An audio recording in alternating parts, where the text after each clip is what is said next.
have it, right?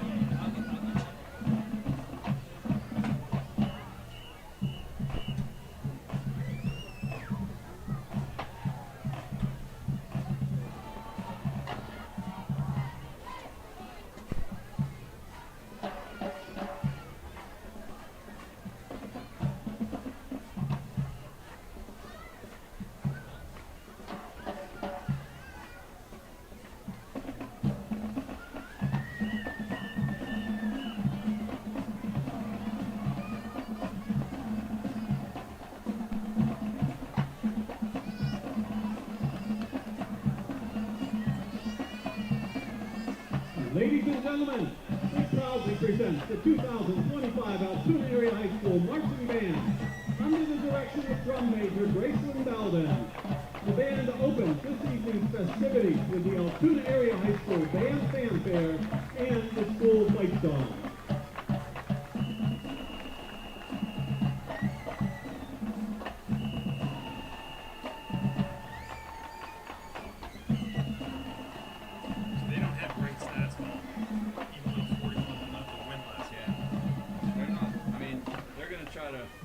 Run the ball. They're going to try to shove it down onto his throat and see what happens.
Would you please stand?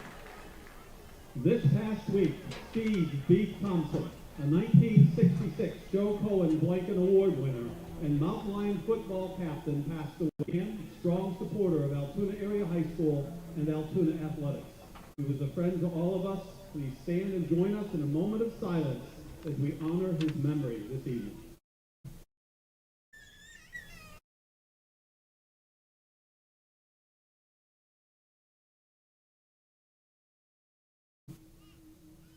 Please remain standing. Move your hats for the singing of the national anthem, the Altoona Area High School alma mater, being sung tonight by the Altoona Area High School Vocal Ensemble, directed by choral director Mr. Brett Keith.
And now, an Altoona band tradition, the Downfield Lion, performed by the band Cygnus March, Barnum and Bailey's favorite.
Good evening and welcome to Altoona Mountain Lion Football. I'm Jim Abbott along with Chris Strawmier. We're here at Mansion Park for Game 4 of the 2025 season. Altoona area Mountain Lions versus the Central Dauphin Rams. Both teams come in 1-2 as the Mountain Lions last week went to Cumberland Valley and hung with them and then had a 2-minute drive to kick a field goal with 14 seconds on the clock to win the game, 17-16. Yeah, big win for them last week, finally getting off the schneid. It took them 7 games to get that win last year. So the Mountain Lions are desperately trying to get out of the lower tier of this league. They're 1-2. As you said, both teams are 1-2. Central Dauphin's actually trying to avoid bouncing down to that lower tier. They've been in the upper tier for years now. The Mountain Lions did something different last week. They started playing a bunch of more guys. They wanted guys to stop going both ways as much. They found guys were getting tired and worn down at the end. Consequently, the first 2 games was real poor second half play, and that really changed last week. And that's part of the reason they were able to pull that victory out. So you're going to see a little bit more of that here this week, where the Mountain Lions are going to play very few guys both ways and play a lot of different people. So hopefully that helps out in keeping them fresh down the stretch.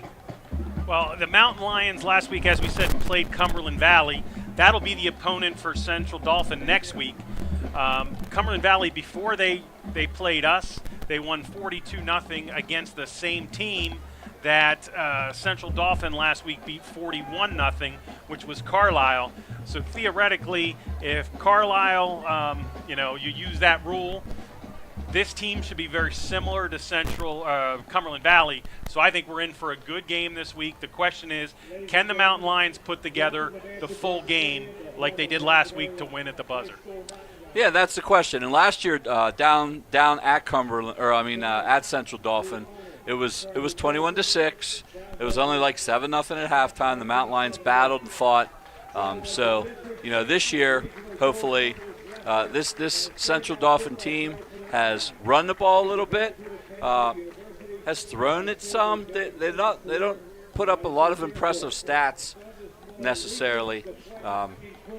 They lost 23-9 and 26-14 their first 2 games. Central York is a very good non-conference game, and Cedar Cliff beat them the second week. So, they're not like impressive stat-wise. So I think this is a good matchup for the Mountain Lions. We'll see if they can get that continued excellent quarterback play out of number 7, Parker White.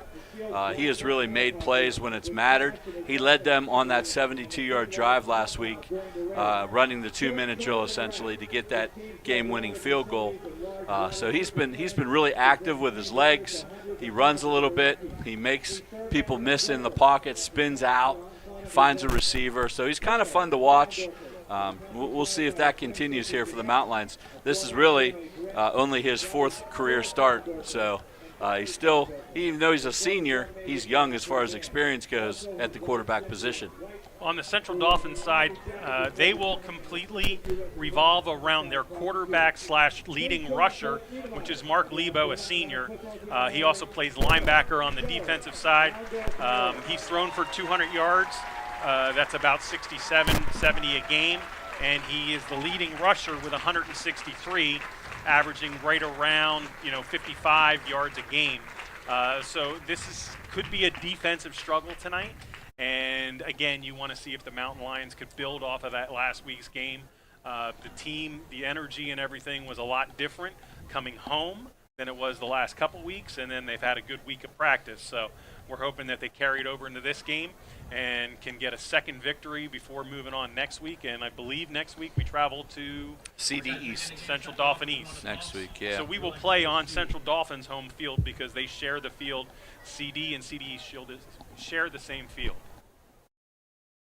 So the captains are out at midfield, and we will be getting ready for kickoff.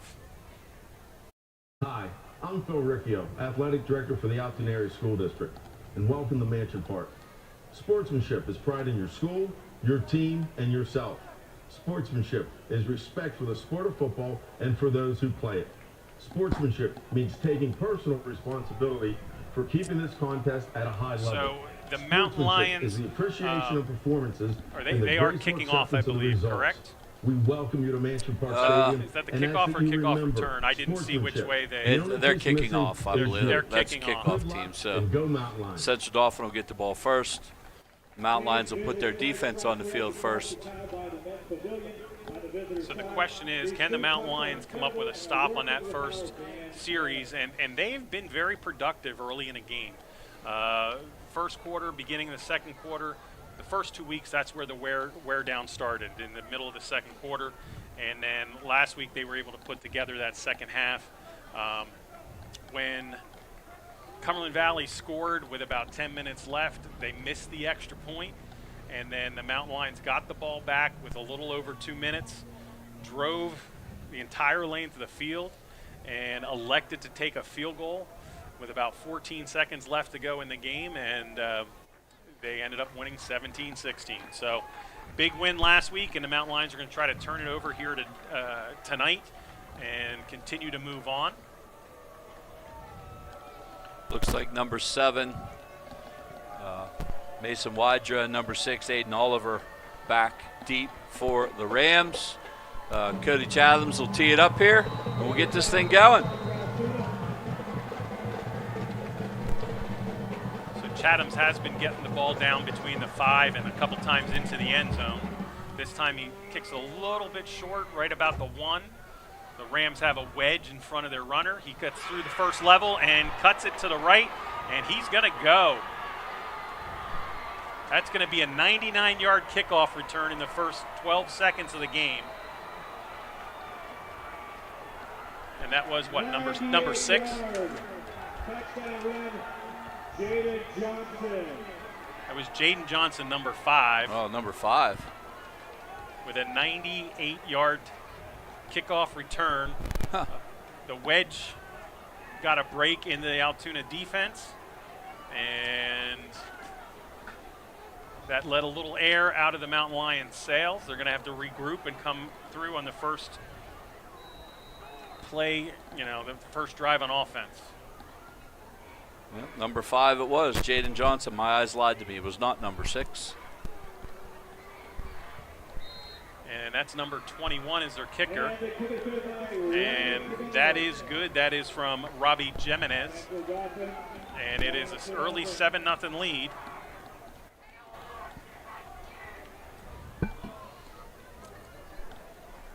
For the Central Dauphin Rams.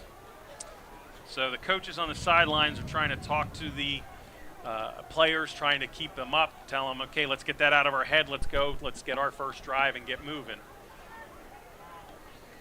Yeah, that's a way to start the game for Central Dauphin, that's for sure. Mountain Lions had been covering kicks pretty well. There was not one that was brought out past the 35-yard line so far this year until that kick.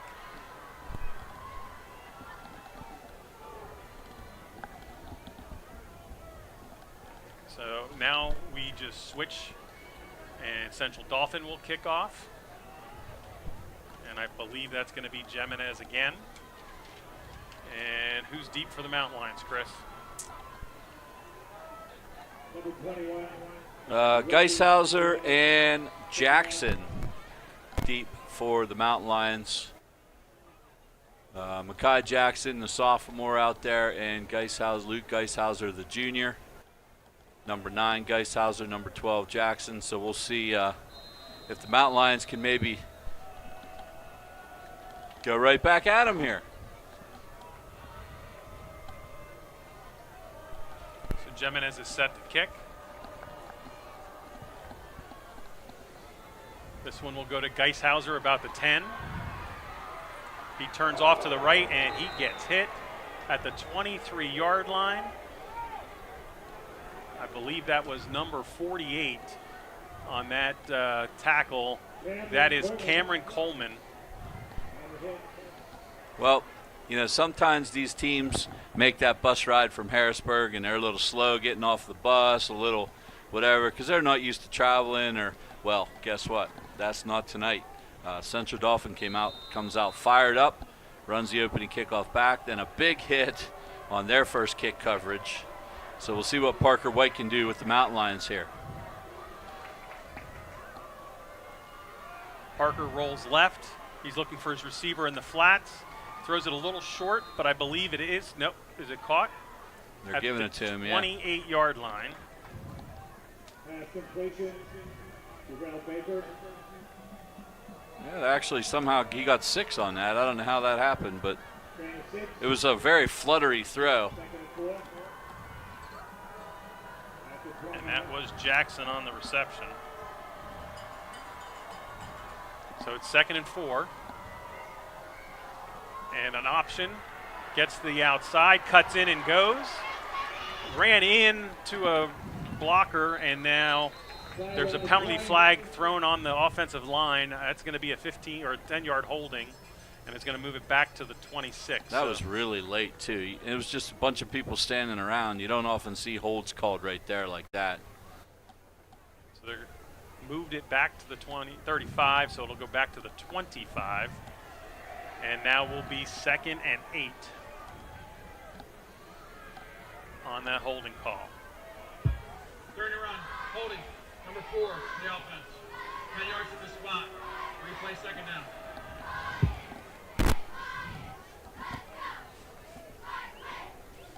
Well, I don't think the official there had good aim because he hit one of the linemen with the flag. That's why we thought it was in the line, but it was called out here on the wide receiver. Mountain Lions have twins left with a wing. White waits for the snap, fakes it, and passes it out to the outside. And it's going to be about another 4-yard gain. And that should bring up a 3rd and 5. Yeah, Leland Bear with just a little bubble screen out there. Catches the ball, tries to make a guy miss. So 3rd and manageable here. What number was Bear? 8, number 8. Sorry about that. So now it's the same formation the other way. Double twin, or you got a twin and 2 wings. Person goes around the back. Here's the pitch. There's the block, and he's going to get out to the 35-40 and get tackled about the 41. So that's going to be a nice gain of 12 yards. Is there another flag?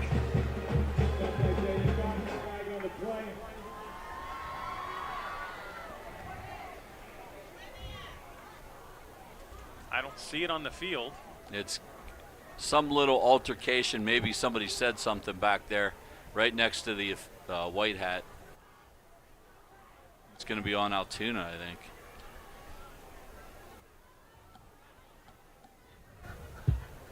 After play was over. Dead ball, unsportsmanlike conduct, number 7 of the offense. 15 yards, 1st down, Altoona. So the Mountain Lions with 2 big penalties, some success on offense, but shooting themselves in the foot. The only good news with that is after the play, so it's still a 1st down. So they just lose. Who was the option pitch? Was that also? Chatham's. That was Chatham's. So the Mountain Lions do get the 1st down, but it's all the way back to the 26.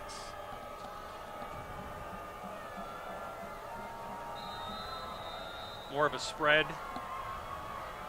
offense, 2 receivers to the right, 1 to the left. Parker steps up. He gets grabbed from behind. He moves around. He gets out of it. Free. There's a man open in the middle.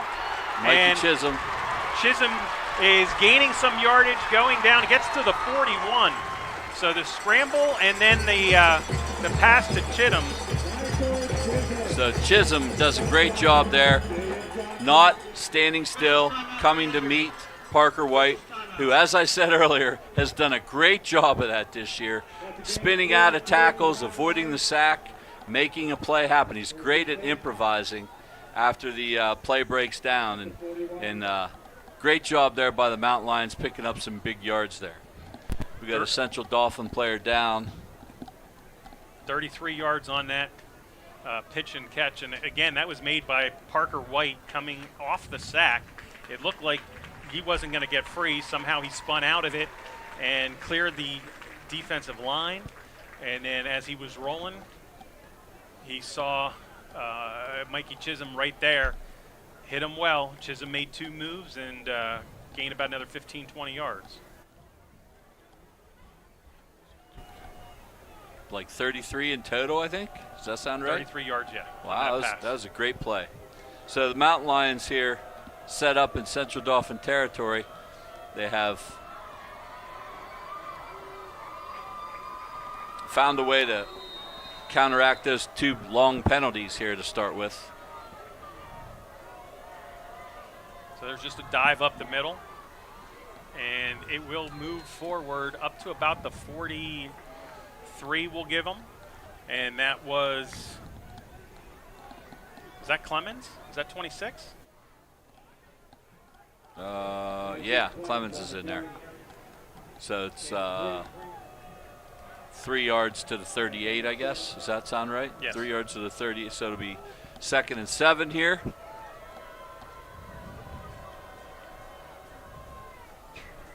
And this time we have an option the other way. Parker White keeps it and gets tackled again right at the 38, so no gain. And we will have a 3rd and 7. And Parker White's saying, that guy hit me late. You called a penalty on me. The referee will have none of it.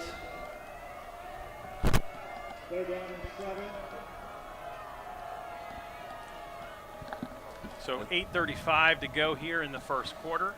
Mountain Lions on their first drive. They've had a couple penalties, but they were able to come up with a long run for 12 and a pass for 33 to get themselves into Central Dauphin territory. Probably 4 down territory unless they take a loss here. Parker White looking to pass. Nobody's open. There's one, and he hits him. Cody Chathams.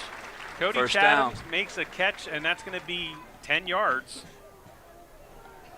And I've been impressed with Parker White for not playing at this level before and able to do what he's doing. Yeah, he's done a tremendous job. Just showing some poise right there. Looked right, looked left, found nobody. Patiently waited, found Chathams open for the first down. And I think that Chathams was his 3rd or 4th option. Speaking of option, here comes Chathams around the outside, and he gets down inside the 20 to about the 18, so that's another gain of 10. I think Central Dauphin coaches are going to look at something there and try to figure out how to match that up with their defenders, because Parker is waiting until the defender commits, and as he comes for him, he pitches the ball out, and Chathams has done the rest with his running. 1st and 10 at the Central Dauphin 18. So the Mountain Lions in the red zone here on this first drive.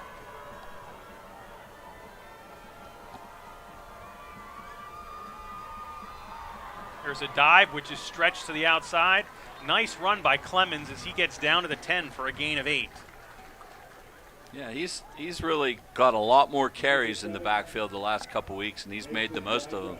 He had a touchdown run last week out of that B back position.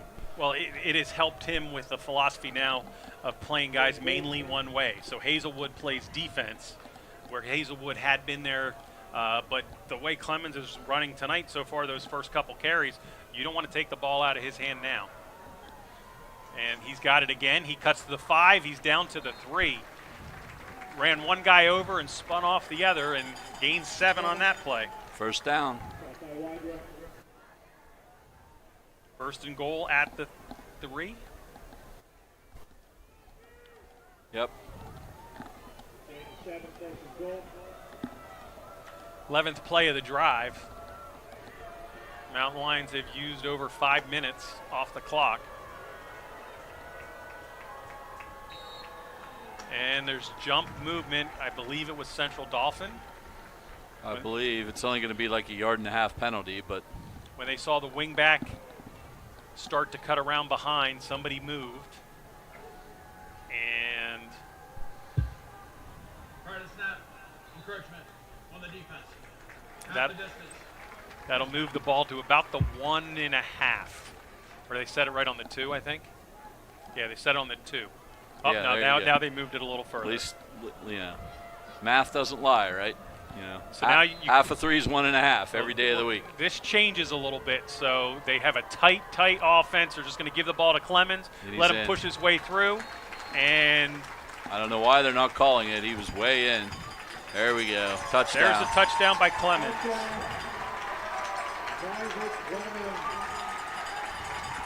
Great answer for the Mountain Lions. 12-play drive down the field, resulting in a touchdown. Even though they were set back with some penalties early, it did not deter them. Great job by the Mountain Lions here, getting back in this ball game. Now the important extra point.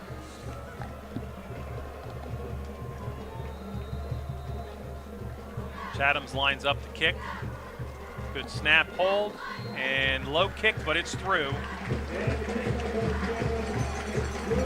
So the Mountain Lions tie it up after giving up a 98-yard kickoff return.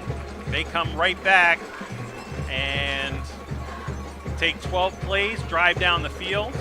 Parker White was 4 for 4 passing for 53 yards. Nice overall drive. Good answer to that opening kickoff, Chris.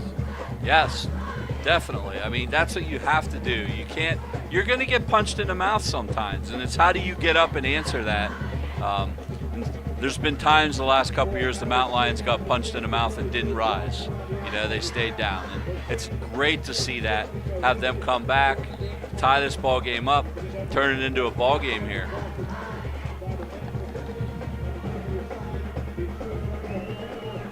So the key coming out is maybe not kick that deep. Yeah. Or at least make sure that you've talked to your team about the wedge, because they bring all 4 of those middle men back to create a wedge with the guy that does not get the kick. So they had a nice 5-man wedge there, and when they ran through, Johnson was just able to wait, look for the hole, and then he was gone. 6:26 to go first quarter, 7-7 here at Mansion Park. And offside, seriously. Offside's on Altoona. You know what I just noticed? We only have a 5-man crew tonight. Did you notice that? I did not. Typically we have a 7-man crew, right? I believe so. Yeah, we only have a 5-man crew for whatever reason. On the officials, there's only 5 of them. I don't think that's going to make much of a difference in the game, really, but 4, it's just interesting. 5.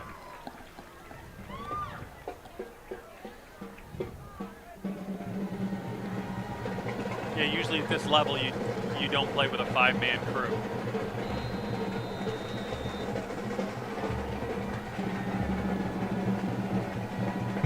Here's a kick again. It's squibbed a little bit in front, and this time they will touch it at the 18 and go backwards.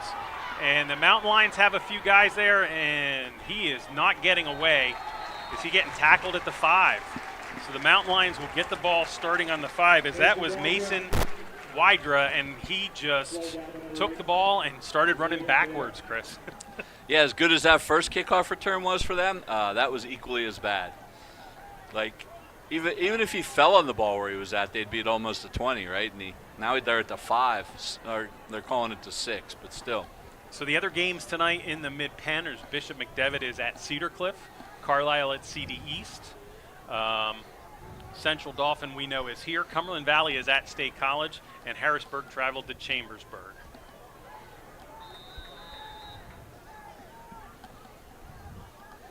So 6:15 left in the first, and we're getting our first look at the CD offense. And again, Mark Lebo is the guy to watch. The quarterback, he will run, he will pass. There he takes off, he faked the pitch, ran it up, and got out to about the 13. So we're going to give him 7 yards on that.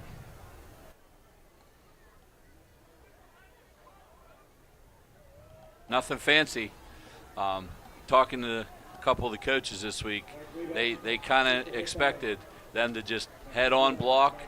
They have a decent-sized line to try to be physical and just be very vanilla and try to run it down Altoona's throat. That's what they expect. So we'll see if the Mountain Lions are up for that, to hold them. This time Lebo hands off, and I'm not sure which of the two running backs that was. Was that Garcia, number 2? Yes. So Garcia goes from the 13 up to the 17, gains 4 yards. Garcia.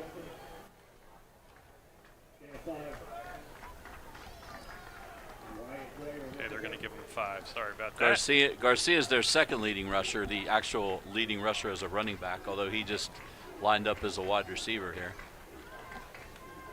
But they do that jet sweep stuff a lot. Here comes Garcia in motion. They got double tight end there, so they're going to run the ball. This time it goes off to, was that Eric Hodgson? Hodgson. And that's going to be a gain of 4 or 5. 5. Yeah, Isaac Hodgson, number 10, I think, had that carry. And he's their 3rd.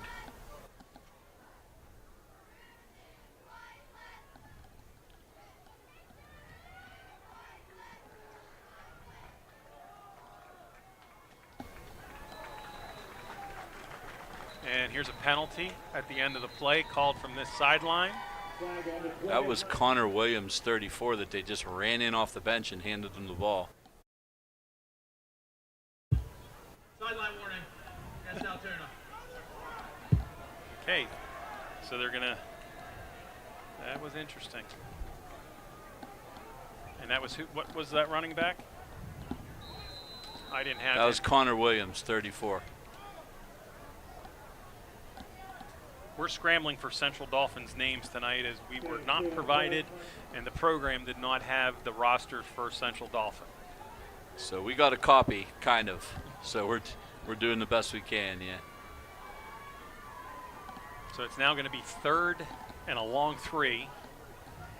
And there's the handoff, and the Mountain Lions look to stuff it. They're trying to do a big push from behind, but the Mountain Lions are going to stop it short. Oh, interesting. And I believe that was Garcia. It's about a yard. And it's almost 2. Coach McNamee here. Does he think he can get it? Who was that? That was 34. It's about a yard and a half. They're bringing in some extra linemen. They're going to go for it.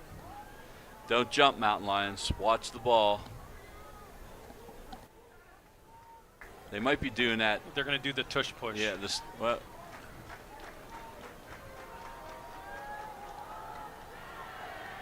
and they hand it off, and they're able to get enough room, and Garcia is able to get out to the 31, so he'll gain 4 yards and the first down. They went behind that unbalanced line on the right side there.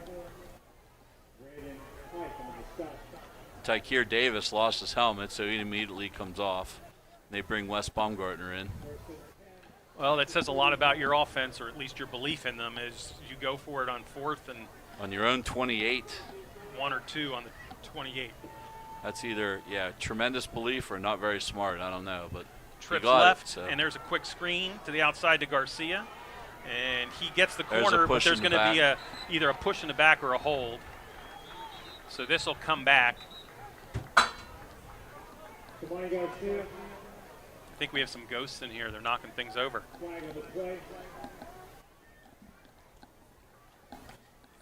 And it's going to be a hold. A hold. So it'll go back to the 25 because it was occurred at the 35. So.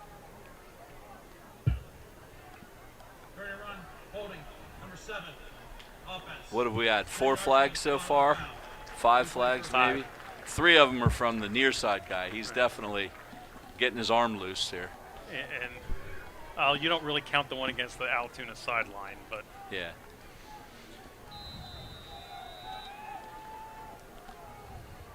Officially it's been 2 each way.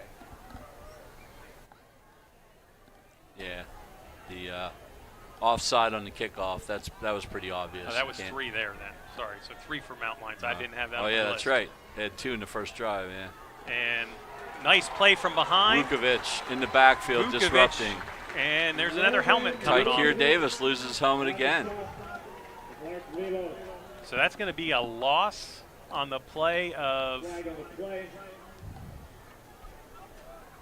back to the 24. So that's a loss of 6.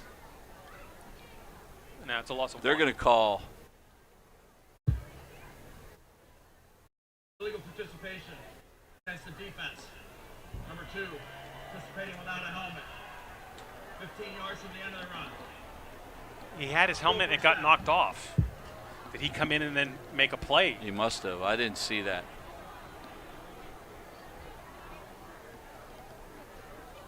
I mean, when your helmet comes off, you have to stop, I guess. I didn't really see. I saw him come out of the pile with no helmet. Yes. He had a helmet when he lined up. And he's never lost a helmet in all the years I've seen him. He's lost 2 in 3 plays. Somebody's ripping it off. Like, he didn't just change helmets or loosen his chin strap. You know what I mean? Like, somebody's in there ripping his helmet off. Like,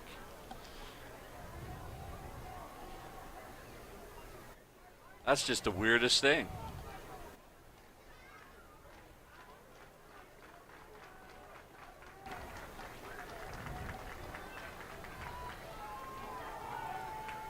So Central Dauphin goes back and huddles up while the officials conversed and then went over to the sideline. And it's first down again, but now it's 1st and 1. 1st and 1. You don't see that very often, unless you're at the 1-yard line. Garcia in motion. He'll take the ball and get tackled almost immediately for a 2-yard loss. Somebody Garcia. Loss of 2. Michael Collier. And so we're back to a 2nd and 2, and I'm going to try to keep my eye on Pike Clear. He's back in the game. This time at the defensive end, looks like on our side. 2nd down and 3. Trips out to the right. Here comes the man in motion. That's Garcia, and that's just a good quarterback keep. He breaks through the first line, gets hit, but he went ahead, but they're still going to tackle him at the 40, so it's only going to be a gain of 2 for Lebo. And it's going to bring up a 3rd and 1. That was Mikey Chisholm in there with the big stick. And here comes a quick lineup. And we're in that same formation as before, and there's the same handoff. And he gets hit right away, but they're going to give him the first down. Yeah, it was close, but Vukovic in the backfield again and got an arm on him and just couldn't, like, hold on. So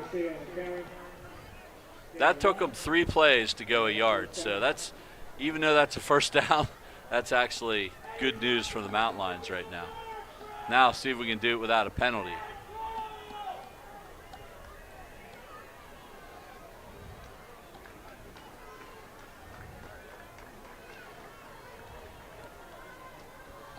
And there's a quick screen pass, and he's tackled immediately.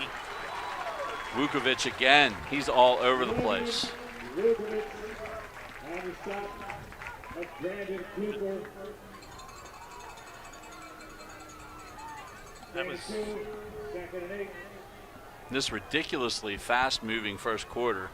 Mountain Lions have had 1 possession. Central Dauphin essentially had this possession. That's the whole quarter. and this should be the last play unless there's an incomplete pass. And there's a push from behind, and it's called. That's a big penalty there. As Garcia pushed, is that Vukovic? Yep. So that's going to actually end up being almost a 15-yard penalty. But that was very obvious.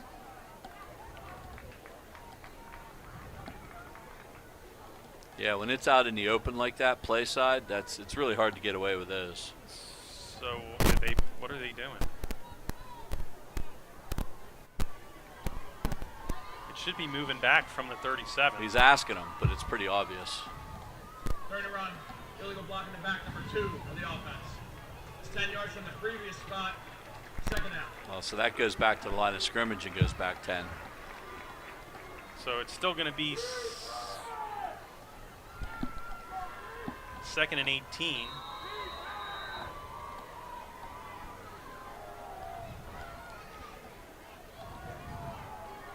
and they're just going to let the clock run out. So we're going to end the first quarter here 7-7. The teams will change sides. Well, other than the penalties, you know, after that first long touchdown drive, the Mountain Lions have played well defensively against this offense. Yeah, I mean, the penalties of what have hurt them, and you know, Central Dauphin not doing anything fancy. You know, drop back, they're throwing like the bubble screen quick. They're running their quarterback. They're handing it off. They're just trying to out-physical the Mountain Lions, and the Mountain Lions are having none of it right now. So that's a good sign. And they're also trying to get numbers, as you said, on that first fourth down. You know, they put 2 extra overloaded on that side linemen and ran behind them. They tried it again, but the Mountain Lions were able to get them from the side.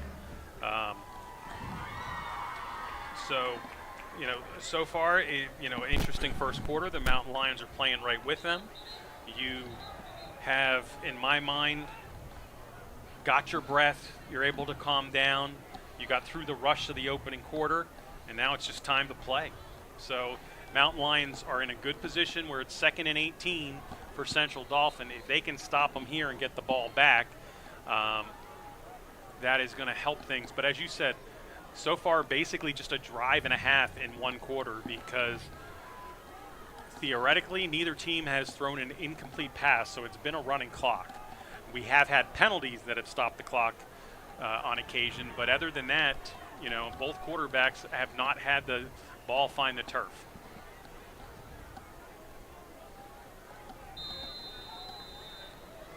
So Central Dauphin just talked on the sideline, and now they're confused of where they're supposed to go.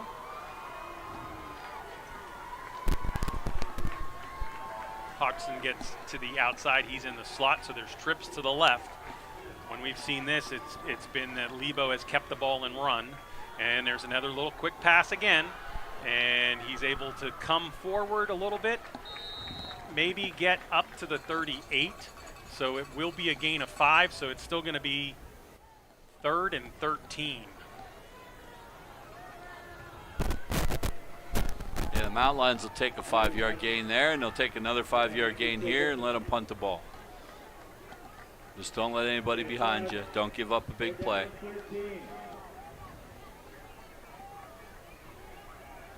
So this time they move Garcia to the receiver and bring Hodgson in.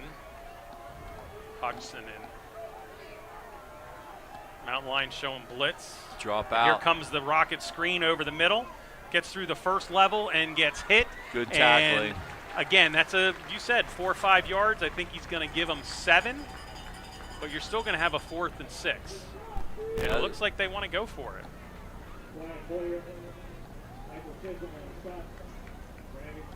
Wyatt Moyer in there, number 11 on the tackle. Yeah, they're going to go for it, huh? No, they're going to punt. No, they're going to punt. Which one caught the ball? Was that? Cooper again, number 8.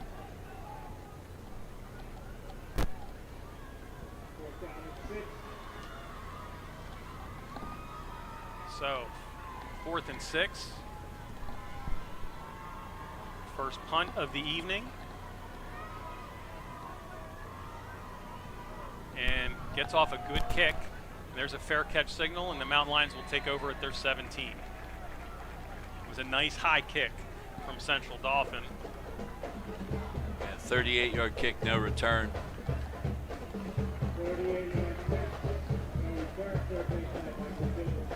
So the Mountain Lions will start their second possession here.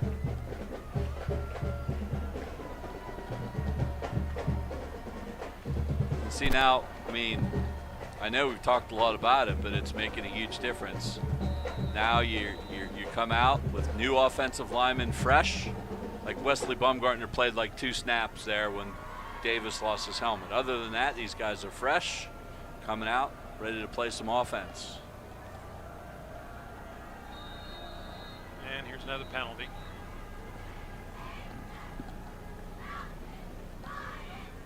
It's either somebody lined up offside. Prior to the snap, encroachment, 74 defense. 5 yards, still first down. You know, you're like, why didn't you just always do this? Well, you know, you have players that are better, that are on the depth chart, supposedly, but then they get tired at the end of the game. And a player maybe that doesn't practice quite as well, they're going to call that one another penalty. It's still better than a dead dog tired player, you know what I mean? So they're seeing some players really step up the last 2 weeks, and it's really a good sign. So that's going to take it back to the 10. So it's going to be a pretty big penalty here. Make it a 1st and 17. And that was handed off to Leland Bear.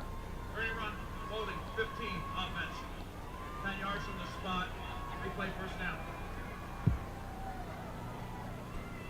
I guess they were calling it the 23. I can't follow some of the officials. You know, and this officiating crew has been working as a 7-man crew all year. Playing a 5-man crew, you have different people standing in different places, so that takes some time. There's the pitch to the outside, cut back and off to the races, and finally tackled from behind. Cody Chathams. And that's Chathams, and that's going to go for some big yardage. That's going to go for 29 yards.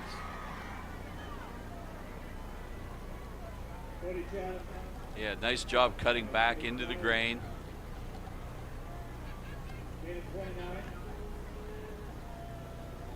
And that was all on him because they had it blocked to the outside as he was supposed to go around. He cut back through and found an angle and went. Now we're looking right down at the 42 across the line. Number 57's hand is over the ball.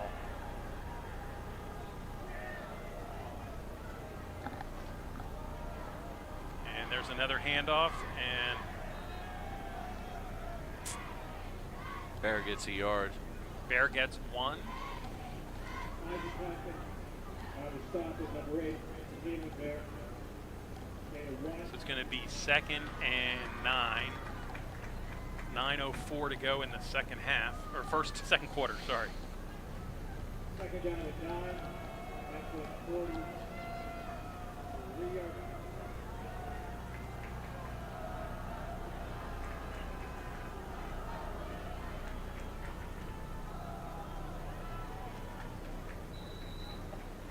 Hazelwood on the carry on that one. That's Hazelwood in the game. And he'll come out to the 46, 47, so that's a gain of 5, so 3rd and 4.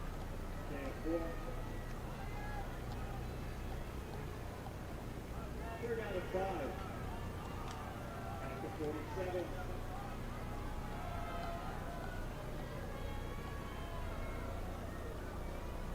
That one straight up the middle to Hazelwood again. He gets out to about the 49.5, almost the 50. So it's going to be 4th and 2, 2.5.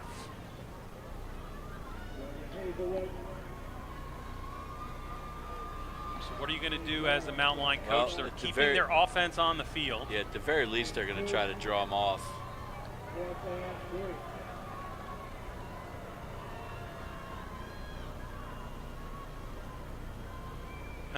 The defensive end thought he went over the line. Yeah.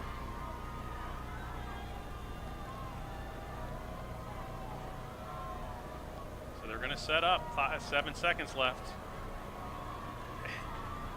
Fumbled the snap.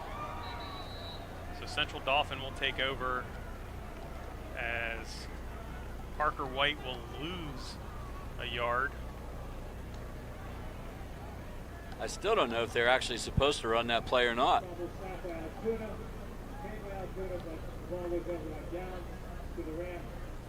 Because none of the offensive line moved. Right. When the snap came in. So the Mountain Lions will set the Rams up with the ball on the Altoona side of the field. I mean, your defense is playing pretty good right there. You really got a chance to flip the field. I think Coach probably wanted to punt there. So you got double tight ends for Central Dauphin. They look a little confused coming out themselves.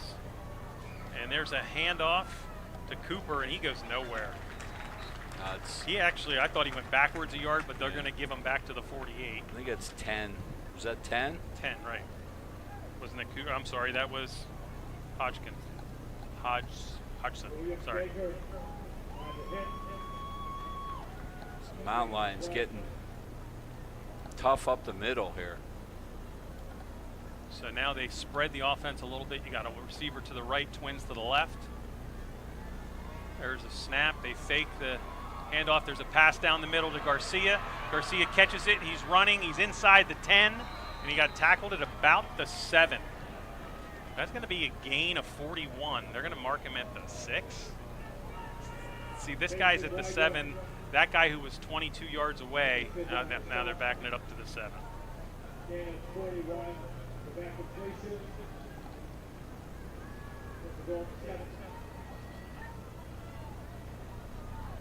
And there's the handoff again. This time goes to Garcia, and he's going to just bowl his way in.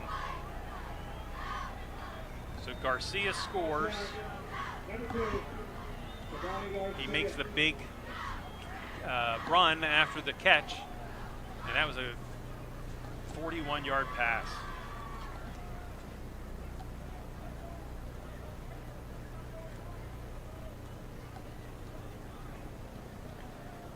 So Central Dauphin will try to extend their lead back to 7. Jimenez is in for the extra point. And the quarterback, Lebo, is the holder.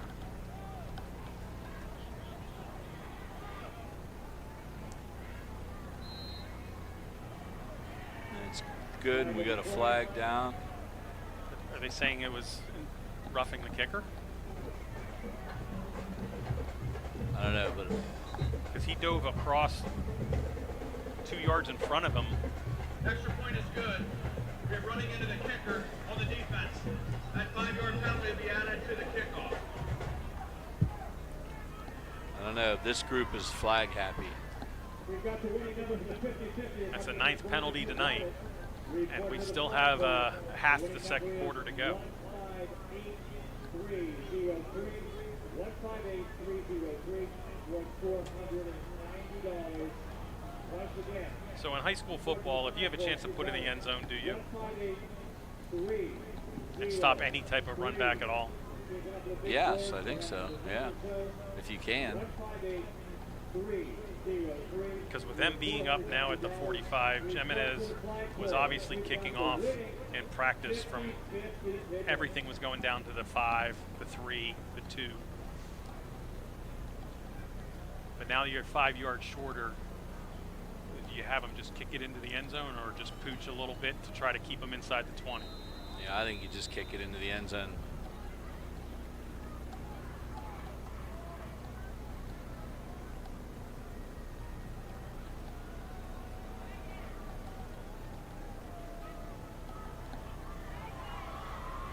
And Jimenez lines up. He kicks it. It's going to be short again, about the 3. There's a nice hole.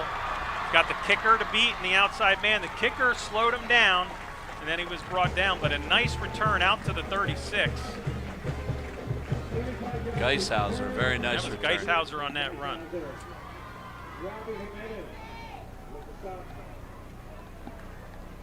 So Mountain Lions answered the first time. Are they going to be able to answer again?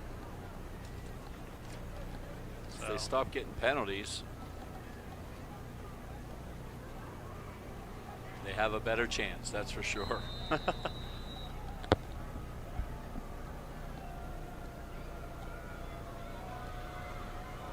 the last drive, Parker White did not attempt to throw. He will attempt here right away, and it is batted down by number 74 up front. I think he was looking at Bear out there, who sat down about the 40. Would have been a nice little 4 or 5 yard game, but batted down at the line of scrimmage. That's the first incomplete pass of the game, right? Yes. Wow.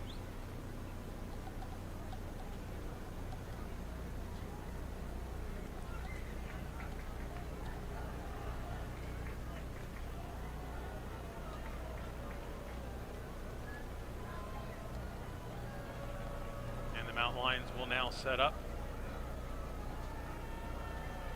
2nd and 10. There's the handoff. And that's a nice turn and run by Clemens as he's going to come out to the 45 and gain 8.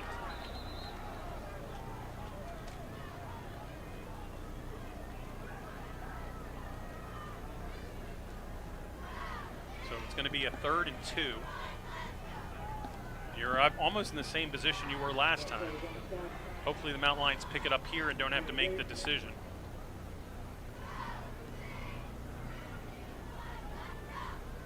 I'm impressed with Clemens the last couple weeks. He's really done a good job. Well, he runs hard north and south. You always need to have a runner that can go straight up the middle. There he goes again, and he's going to get out at least. I thought it was closer to the 48, but it's at the 47. I think they're going to give him the first down. He was way past that. He was almost to the 49. I don't know how that happened like that.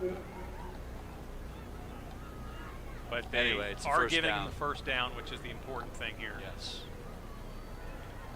But yeah, and Hazelwood's a good runner too. He's just not as big. He doesn't have the power. He's more to side. Right. Parker White goes back to pass. There's a throw over the middle and caught.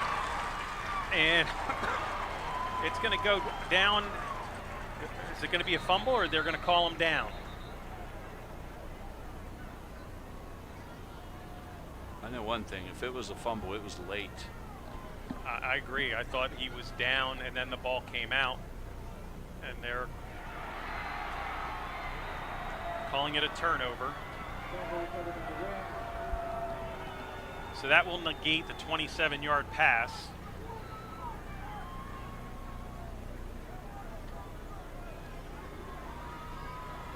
Your attention, please. Michael Markovich, please report to security.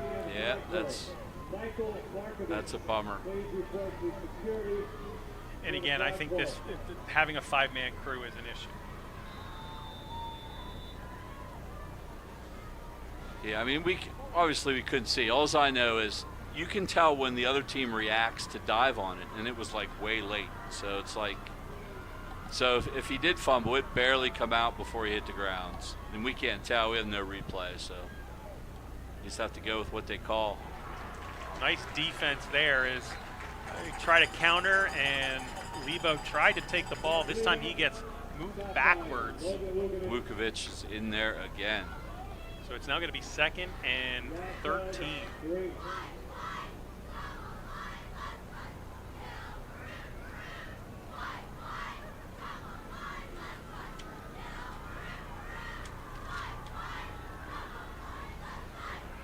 This time Lebo will scramble, get out of there, and pick up some yardage. We'll give him out to the, I would say the 28, but we'll see where it's marked.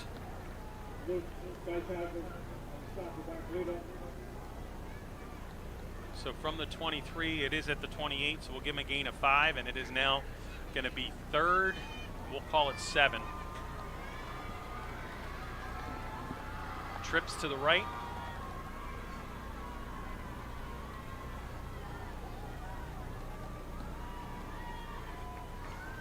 Under 4 minutes to play here in the half. Lebo changed up a few things with his running back. There's a pass formation throw over the middle. Hits his man. And he juggled it and held on somehow. And that's going to come from the 28. That's going to be a gain of 15. Garcia. He like juggled it, and you thought they were going to hit him and break it up, and somehow he held on to that. That was a great catch. Throw is behind him. Well, obviously they picked up something that the Mountain Lions aren't picking up, that one receiver as they're running their 4 posts or 4 flags. Just coming out, everyone's going straight down.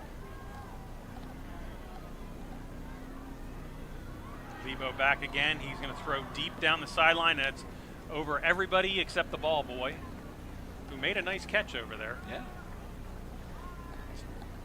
Doesn't get any credit for that, but it was a nice catch. So it is 2nd and 10.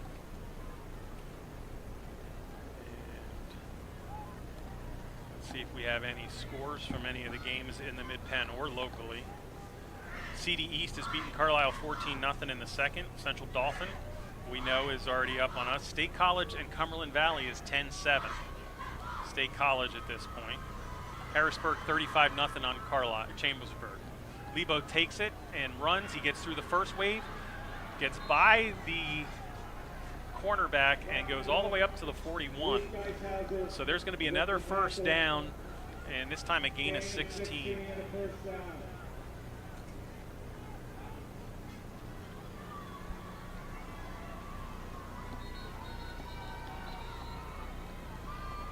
Locally, Bellwood took a 7-0 lead on Central.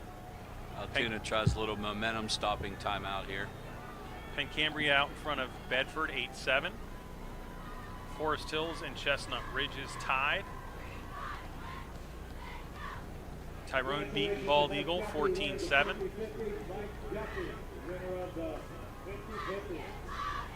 That's all I have right now, but so the Mount Lions had a nice pitch and catch, got down inside the 25, but a fumble on the tackle, or once he was hit in the ground, gave Central Dauphin the ball back, and Central Dauphin was stopped on a couple plays, but put two nice plays together, get 2 first downs, and they're at Altoona's 41.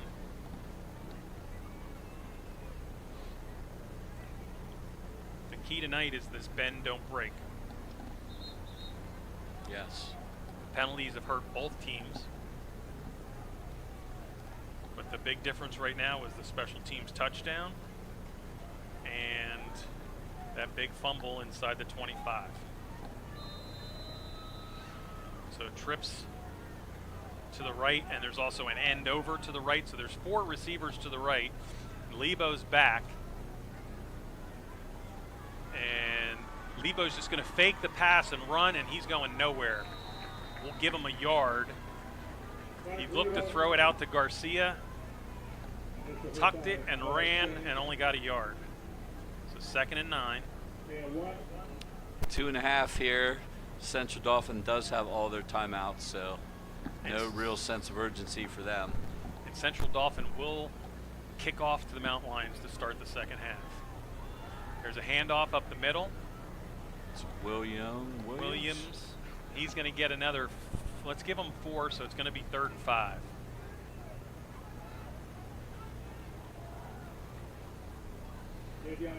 Jimenez does have a field goal for Central Dauphin.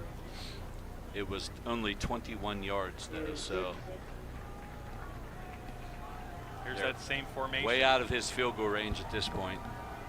You got trips, but you got a receiver to the wide left by himself. You got Williams next to Lebo in the backfield. They're looking at their coach. They're letting the clock run, and they're letting the play clock get down to about 7, and they're now going to call timeout. So what they're trying to do is, regardless of what happens to them, they don't want to leave any time on the clock for Altoona. Yes. Or as little as possible anyway. If Altoona can get a loss here, you might make them punt the ball.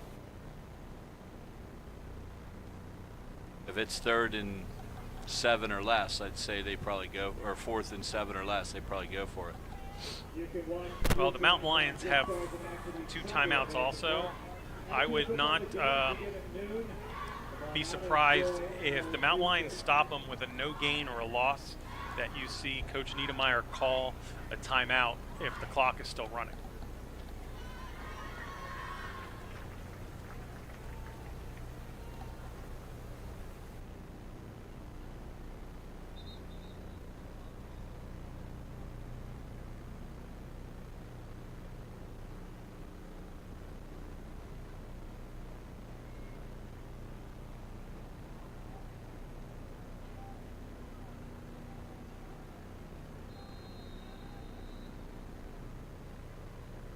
Central Dauphin will run out. They're going to go straight to the line of scrimmage. Got trips to the left, 2 receivers to the right. Empty backfield for Lebo. Lebo's just going to run it up the middle. He gets through the first wave, gets tackled. He's short. And he's going to be a little short. It's going to be, we'll say 4th and 1. But they're going to just line up, go straight ahead. Bring those backs up real close and then run right behind them with all those blockers. And Garcia is able to fall across to about the 29 and a half. We'll still say it's a 30. So Garcia picks up 2.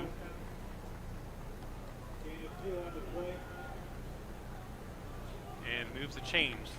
So we're down to 103 moving clock. Central Dauphin has the 2 timeouts, and they're inside the 30. 2 runners in the backfield, and they're going to give the ball off to Hodgkins.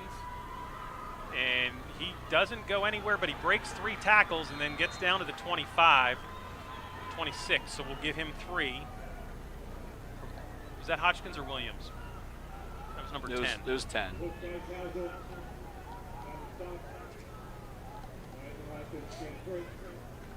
So lined up, same formation the other way. And Lebo runs out to pass. He's going to get to the corner. He's going to take off. And the Mountain Lions will push him out of bounds at about the 19. So it is going to be first down. First down, because that's a gain of 7. But now the clock is the mortal enemy. It's down to 20 seconds. That limits the amount of plays they have. But again, they still have their 2 timeouts. So they're going to be able to run at least 3 plays. And that also allows them to run the football if they want to because of those timeouts.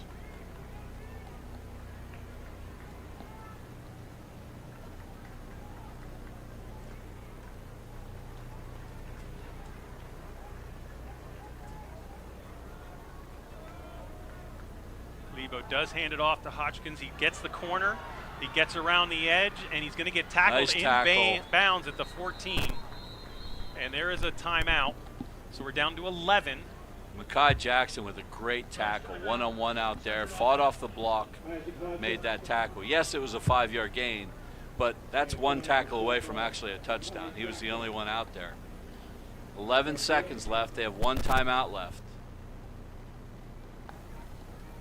The ball's at the 14. So if you have a field goal in mind, you have 1 play. If you're not worried about a field goal, you got 2 plays. It's got to be a fast play, though. Because if Lebo takes the ball and scrambles, that could take up that 11 seconds. If it's a drop back seconds. scramble, yes, it could. I agree with you. That could take that much time. Like that play took 9 seconds. So right now, if they tried to kick, it's going to be a 31-yard attempt. I think from what we've seen of Jimenez, both kicking off and how he's kicked in pregame, I think he can hit from inside the 35. Yeah. So it is a makeable kick. The question is, can you get through things here and still have some time on the clock because you're down to 11 seconds? Now, are they taking a victory formation to try to move the ball to midfield? Why do you have Garcia 9 yards deep? They just kneeling it for a field goal. I think they're going to run Lebo into the middle of the field and nail down. Oh, they're going to run the play. He scrambles. He throws it up and out of bounds. 5 seconds left. So I think you're going to see Central Dauphin. That was a weird formation. That guy was like, the back was like 9 yards deep. That's way deeper than a typical I back is 7 yards deep. That was kind of strange. Unless they were going to try to sell that counter delay handoff. So again, Jimenez lining up for a 31-yard field goal. He has the leg. It's whether or not they can get the execution.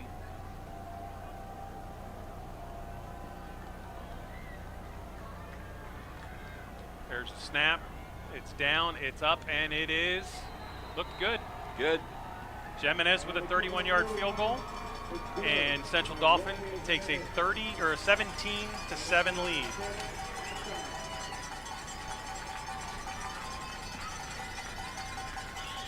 All right, with that, we are going to defer to the Altoona band here in the next couple minutes. They're coming out on the field. Mountain Lions will get the ball to start off the second half, and they need to come out and put a drive together. They've only had 3 drives. Right. One ended on downs. The other one was that they were driving and fumbled. So We'll see you back here in a couple minutes. Please enjoy the Altoona Area High School Marching Band. Ladies and gentlemen, tonight we want to extend a special welcome to members of our 2025 Altoona High School Distinguished Alumni. Walking out with Distinguished Alumni, the Altoona High School Alumni Association President, Peggy Cockrell. Each of these Altoona graduates have had great success in their chosen fields, in part due to the quality education they received in Altoona area schools. Introducing retired Colonel Joseph Strawmier, class of 1978, a distinguished aerospace engineer and extensive military career as an air warfighter, serving in Panama, Operation Iraqi Freedom, and Operation Enduring Freedom. Virginia Ingalls, class of 1971, a pioneering figure for women's athletics, who served as the director of athletics at Penn State Altoona for 37 years. Michael Kuban, class of 2002, Emmy-nominated composer based in New York, recognized for his distinctive contributions to musical theater and animated television. Dr. Tommy Miller, class of 1986, served as the president of Texas A&M University, Corpus Christi, leading a community of 11,400 students, 1,359 faculty and staff. Harold Smith, class of 1960, posthumously recognized and represented this evening by his daughter, Becky Plott, and grandson, Justin. Sid, who retired as a major in the Army, served 2 tours in Vietnam as a Huey helicopter pilot, logging 1,300 combat flight hours. Please join us in recognizing this outstanding group of Altoona Area High School graduates for their contributions and success. Altoona!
Altoona.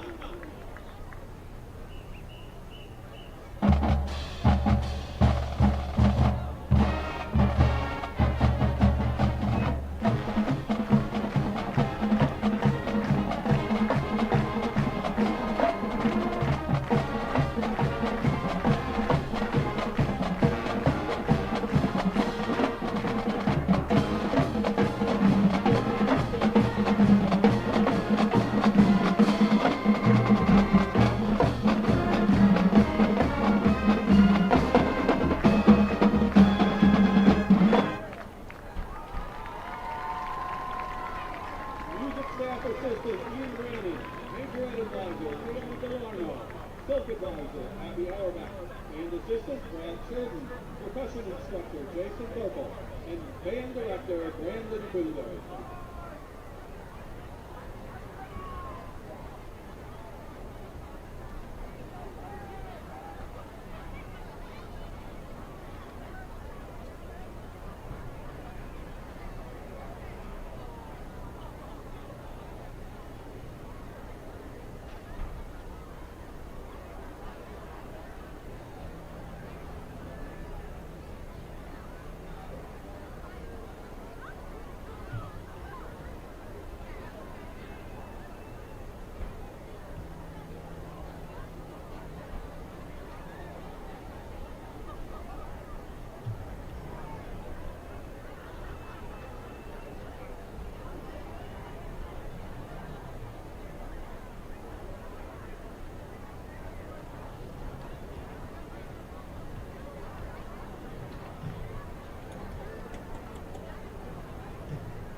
This is something totally different. There you go. Dearly beloved, I'm ready. we are gathered here today to get through this thing called life.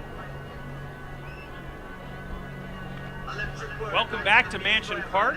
We're at the halftime of the Altoona Central Dauphin game, and right now the Rams, with a late field goal, take a 10-point lead. They're up 17-7 over the Mountain Lions. It was a very fast-moving first half, as both teams did very well throwing the ball. The worst part about everything was, first of all, the turnovers by the Altoona Mountain Lions. They turned it over twice, once on a fumble on a long pass, and then the second time was they turned it over on downs. And that's pretty much the difference in the 10-point spread between the two. But the Mountain Lions will get the ball to start this third quarter. And what do they need to do to break through this defense of Central Dauphin? Well, yeah, they need to, number one, hold on to the football. They were driving on their last drive when they completed a decently long, maybe 25-yard pass down the field, and then they fumbled at about the 30-yard line. And CD took over and drove, 60 yards and kicked the field goal there to end the half. So they were right with them. They just needed no more stupid penalties at all. Like, those penalties are what's really hurt them. Not turn the ball over, make some plays on offense, and keep playing defense. Like, their Central Dauphin went like from the 6 to about the 30 in like 6.5 minutes to end the first quarter, and it was because of penalties. They kept getting fresh downs. Mountain Lions kept stopping them. And at one point, they had a first down and 1, and it took Central Dauphin until third down to get the first down. So the Mountain Lions have done a decent job at times. They just got to get more consistent, keep their stamina, right? Keep rotating those guys like they've been doing, and get some offense going. It'd be really nice to take the ball right down the field here when they get the ball to start the second half and make this a 3-point ball game. Or at least a one-score ball game, put some points on the board. So we're going to quickly look at some scores around the league. Late in the second quarter, Bishop McDevitt out in front of Cedar Cliff 35-7. Altoona's opponent next week, Central Dauphin East, is beating Carlisle 14-7 at this point, and Carlisle has not scored a point in a mid-pen game yet this year, as they were shut out 42-0 and 41-0 the last couple weeks. State College has got a tough game with Cumberland Valley. It is 10-7 at the half. And Harrisburg is just doing whatever they want to Chambersburg. It is 42-0 in the second, so that means the mercy clock will run coming out of the half. So Jimenez is getting ready here to kick off. It is 17-7, Central Dauphin over the Mountain Lions. Harrisburg beat State College in double overtime last week without 2 of their best players. The running back, the recruit for Penn State, the one that Coach Franklin landed his helicopter here last year to see, he hasn't played. So when they get him back, they'll even be more dangerous. Geishauser takes the ball and gets ripped down about the 22-yard line.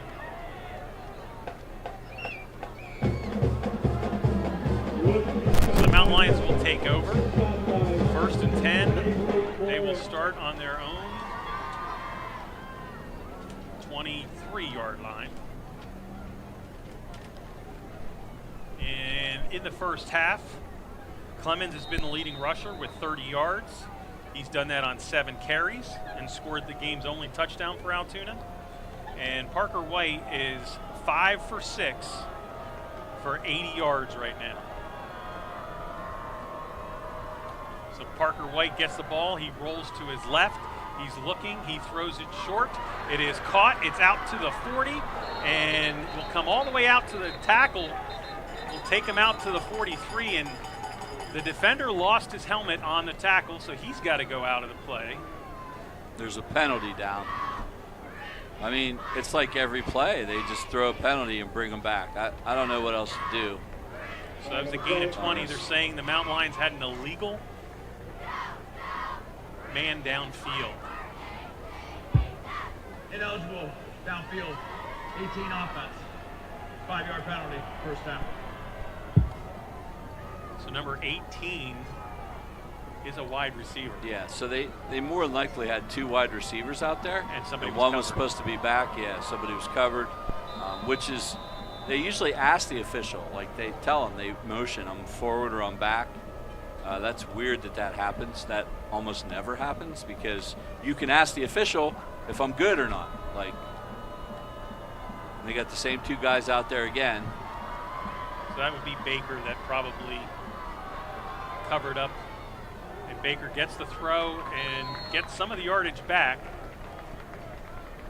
He'll go out of bounds at the 28. So we're going to give him, Reception by Jarrell Baker. give him 10. So that's a nice play to get back back on schedule, so to speak. The Mountain Lions look like they're seeing a little bit of a hole in the coverage there. They've exploited that 2 plays in a row here. So 2nd and 5. There's the option pitch to the outside to Clemens, and Clemens will get ridden out of bounds, but they're running the clock. Even though he got tackled out of bounds, they're going to say that he got 1 yard gain. I guess they're giving him forward progress to the 29, and then that pushed him out, I guess. I don't know what in the world they could be thinking otherwise. But 3rd and 4. Big play here for the Mountain Lions. They've only had 1 4th down situation, and they went for it, and the snap was mishandled and turned the ball over on downs. Setting up a screen over the middle, and it is picked off by the defensive lineman, and he will return it to the 19. So what the Mountain Lions could not afford was another turnover, and they got it, and Central Dauphin has the ball inside the 20-yard line. We don't have any heights listed, but I look at Cooper, number 8, and he is very tall. I don't know how tall he is because we don't have that information, but Parker White tried to throw it over top of him with the screen, and he just jumped up and grabbed it. It was a great play by him. Ill-advised pass there by Parker White, and it sets up Central Dauphin deep inside Mountain Lion territory here.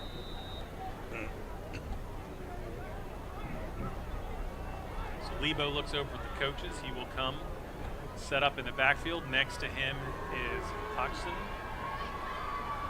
and he will hand it to Hodgson, and he will get inside the 15 to the 10, and he just keeps driving, and we're going to give him 10 yards. I think he's got the first down, or are they going to be just short? They're going to bring out the chains. Oh, he's hurt. Timeout for injured player. They haven't said yet. He's had trouble getting up. He may have took a shot to the midsection there, so to speak. So the NFL season started last week, and one of the new things is they're not going to bring chains out on the field. And I don't know, did it come up at all that they had a review or a check for whether or not something was a first down using their laser? I've seen a couple of them. I saw it in the preseason, but I did not see it last week.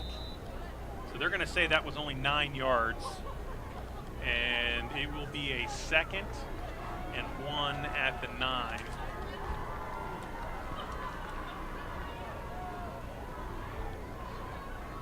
Lebo gives the ball to Garcia. Garcia spins, turns, and they're going to mark it right at the 9.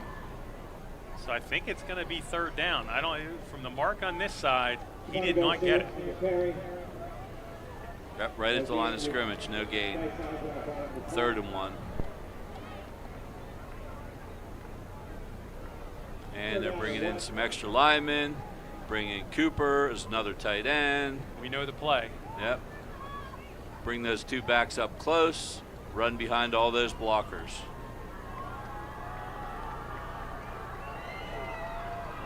And one of these days they're going to fake off it. But They did. well, this time they just ran the Lebo goes quarterback. straight up the middle. He's going to get a yard and a half. They'll give him 2, so he'll get the first down, be 1st and goal at the 7.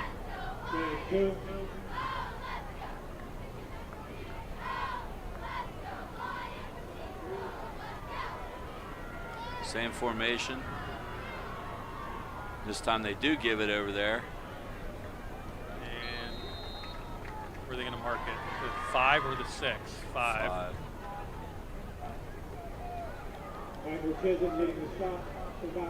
See, it's just so hard to mark the ball on that side. Because if you look, the far side official starts where the line of scrimmage is, but then he'll move to the end zone. So he was at the end zone and then marked where the spot of the ball was.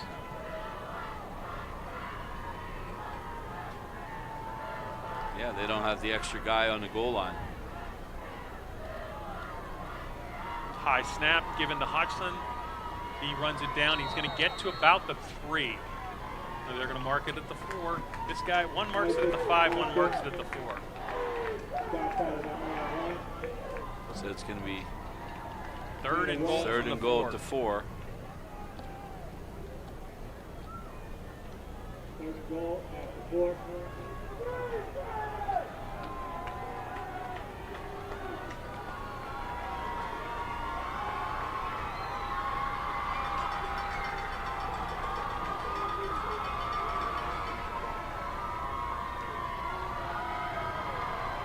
There's that formation again with extra running backs, and they're just going to give it to Lebo, let him run. He picked a hole, and he's going to push his way in for the touchdown. So Lebo scores a 4-yard touchdown, and Central Dauphin is starting to really pull away. That was a big turnover there, and Central Dauphin cashed in. It's now 23-7, maybe 24 after the kick,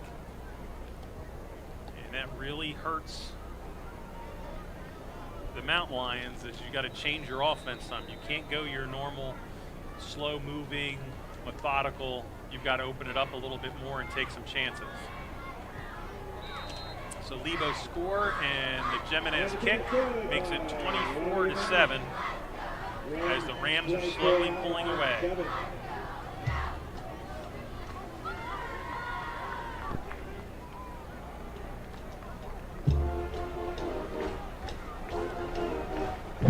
Yeah, that big turnover hurt. A lot of time though. Still a quarter and a half. A little bit more than a quarter and a half left.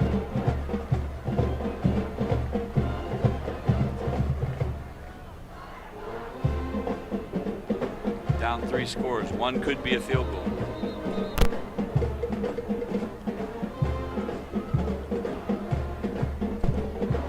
Hauser and Jackson back.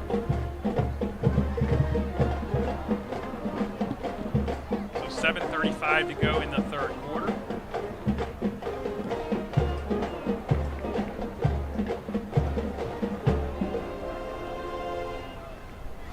Mountain Lions need to keep that energy up.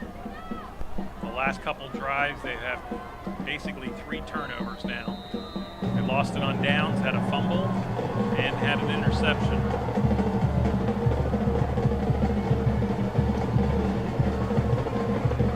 And that last drive started with a 20-yard gain on a nice pass, but was called back because the receiver covered his own man, and there was an illegal man downfield.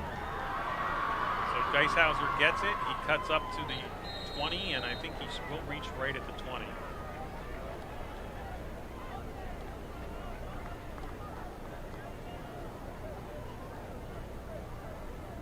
Mountain Lions will come out for their 2nd possession of the 3rd quarter.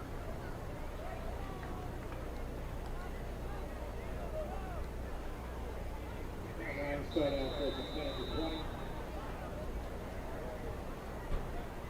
the coaches are in the huddle talking to the team before they come out. The play clock should start, but it hasn't yet. I thought he blew the whistle. I did too. Well,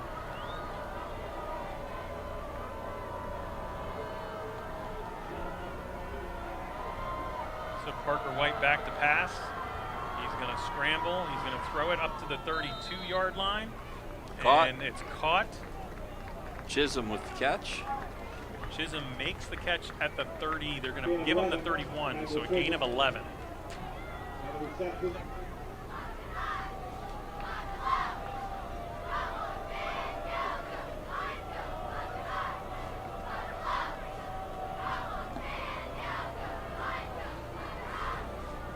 Parker White's looking over at the coaching staff, trying to get the play signaled in. Twins left, wide receiver to the right. Clemens is next to him. He drops back, then he's going to pull the ball down. He looks like he's going to run, but he throws it to Chisholm, who makes the catch all the way up to the 42-yard line.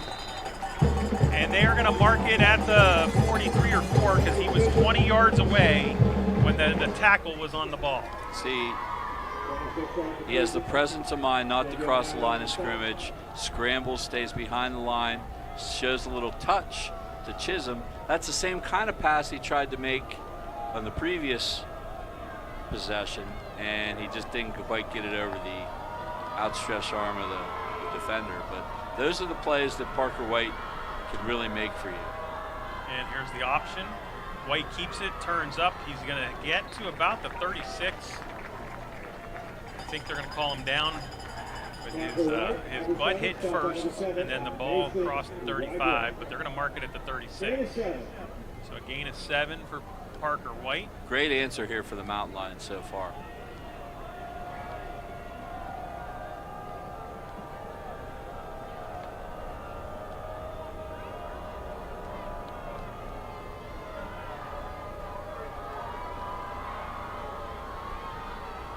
And the option to the other side, White keeps it again. He gets inside the 30, and he's going to get tackled about the 21. So that's going to be a gain of 15.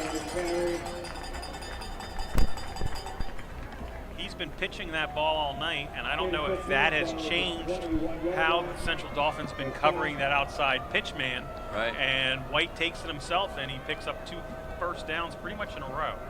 Yeah, I mean, if he gets by Widger out there, number 7, who knows where he can go on that one. Widger's the one that finally made the tackle, but you know, keeping the ball has kind of been a little bugaboo with him. You know, it takes him a bit to understand that read and figure that all out. Tight formation, and the ball really, the receiver, or the Clemens and Parker White really never got the handoff through. They got hit by number 74. Both of them started to go down. Clemens finished with the ball, so we're going to have to give him a loss of 1. I couldn't even tell who had the ball, really.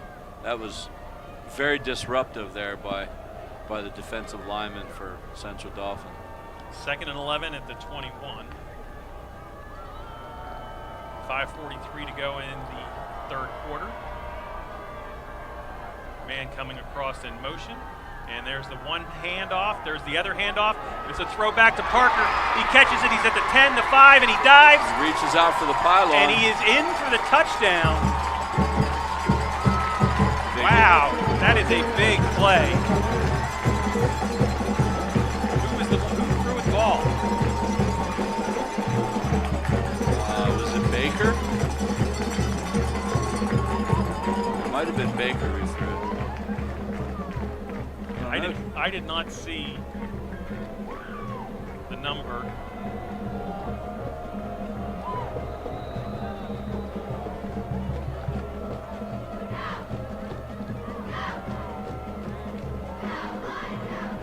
And Chathams is on for the extra point, and it is good.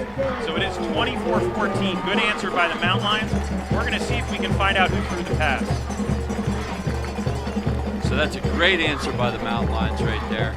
Coming down the field, getting that touchdown back to a 2-score game. Now the defense has to step up and make some plays here and get the ball back for this offense. That offense goes right down the field on passing and running, great balance of plays. The Mountain Lions are right back in this ball game. So there was a handoff there, as you saw going across. I believe Chisholm got the first handoff. He pitched it back to Chathams, and Chathams is the one who threw the touchdown pass to White. Leland Bear got the first handoff. I did see Bear that. got the first handoff. Leland Bear got the first pitched handoff. it to Chathams, and Chathams, that was a nice throw. He got it over the defense, and that's a 21-yard pass. And so Chathams has kicked an extra point, a field goal. Does he run for a touchdown? I don't think he has He's yet. caught one, though, and thrown one. So all he has to do is run for one yet. And that kicks out of bounds. So that'll come out to the 35.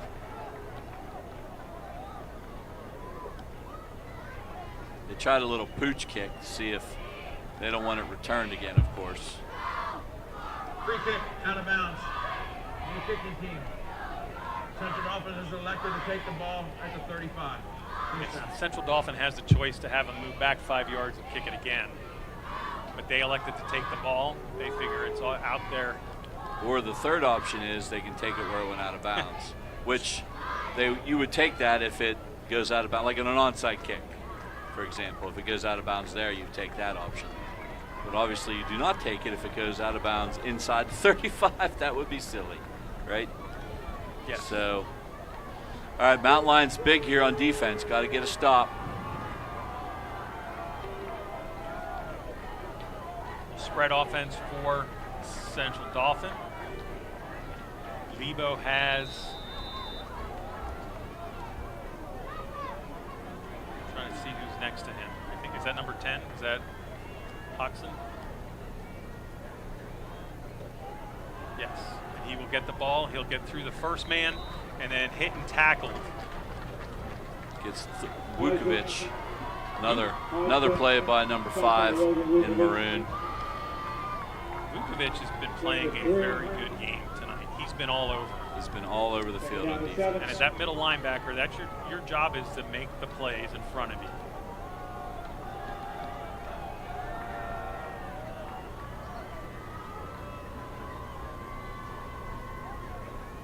Again, you have that split formation. Now it's going to be trips, which is an end over formation. Now they get the tight end here to the left. And that's just going to be Lebo on his own. And he saw a hole, took it, and got up to the 50, broke his first tackle, and then got down to the 46, but never went down. and Not again, big, but he's tough. they're marking it at the 48. So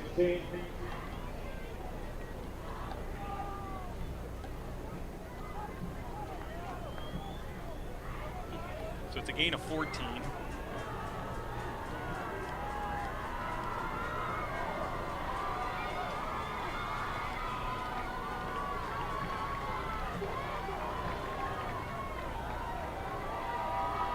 Same formation they just had. So we'll see if Lebo decides to do the same thing. And yes, he does. He's going to take it to the other side.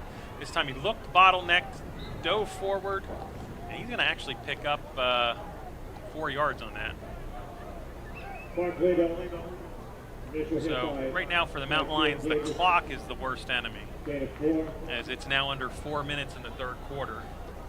And Central Dauphin is slowing down the plays. They're being very deliberate.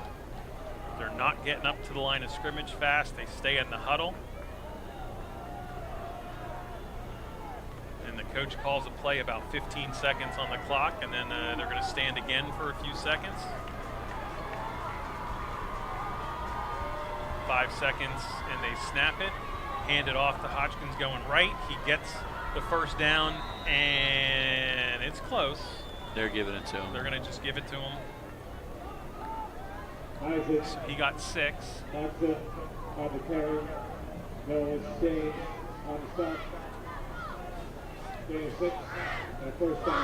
They haven't started the clock yet, even though everything's set. The time clock is running, but the play clock, there it goes. It just started. So there was about an extra 20 to 25 seconds before they actually started the play clock.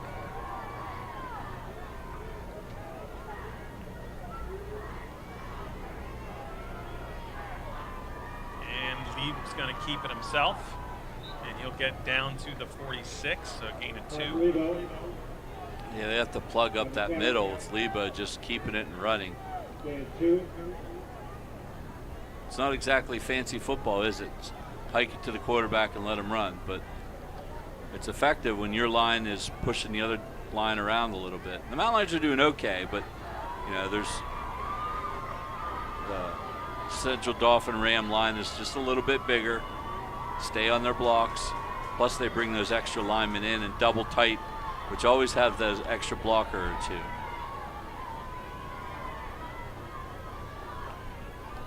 This time Garcia gets it. He's going to get down to about the 32. So we'll give him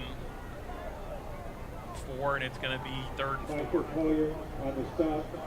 Giovanni Garcia. Just need those defensive linemen to plug that up a little bit. 3rd down and 4. Hold your ground. Let the linebackers scrape off and make plays.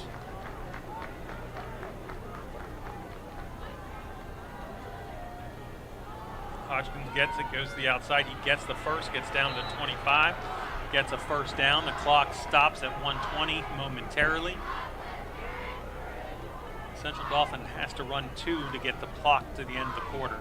Gain of 8, 1st down. They're just shortening this game as much as they can. Rated point.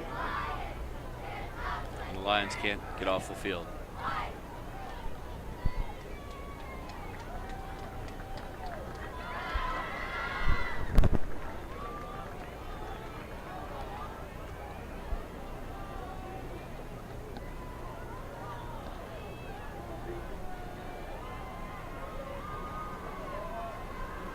A high snap, Lebo takes it, runs forward, and there's a penalty flag, 2 of them.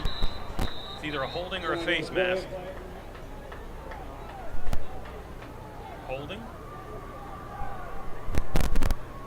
Clock stops with 43 seconds to go in the 3rd quarter. I believe we have a holding on Central Dauphin. So that'll back them up to the 37 or 38 yard line. Unless the Mountain Lions don't want to take the penalty, which there's still a lot of game left. I think you should. Yeah, I think they will. And they are. And that's from the spot. That's not from the line of scrimmage. I think it's all from the line of scrimmage now in the backfield. I think they changed that rule. Holding. Yeah, I guess Offense so. number 2. It's a 10-yard penalty for the I didn't go to previous the That might have been officials just meeting. this year. Yeah, I was gonna say I didn't go to my officials meeting this summer. Me neither, but I happened to sit next to an official with the curved press box all summer, so. I wouldn't call him an official.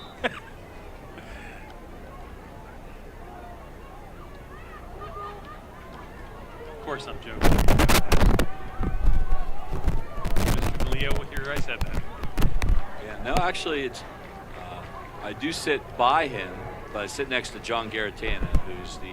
Lebo takes it, runs straight up. He gets to the outside and gets tackled at the 31. All right. They'll just let the clock run out here at the end of the 3rd quarter. It's going to be 2nd and 16. Gain of 3. And that's how the 3rd quarter will end. So Cumberland Valley ran 6 plays in the last 4 minutes. And I would, so after the holding call, doesn't the clock stop? So Or is that only on a penalty, you revert back to what the previous play was. So the previous play was a running play. So therefore the clock starts on the whistle. Right. If it was like an incomplete pass or out of bounds, then it starts on the snap. Well, tonight's game is brought to you by the MLTV crew led by Mr. Baker.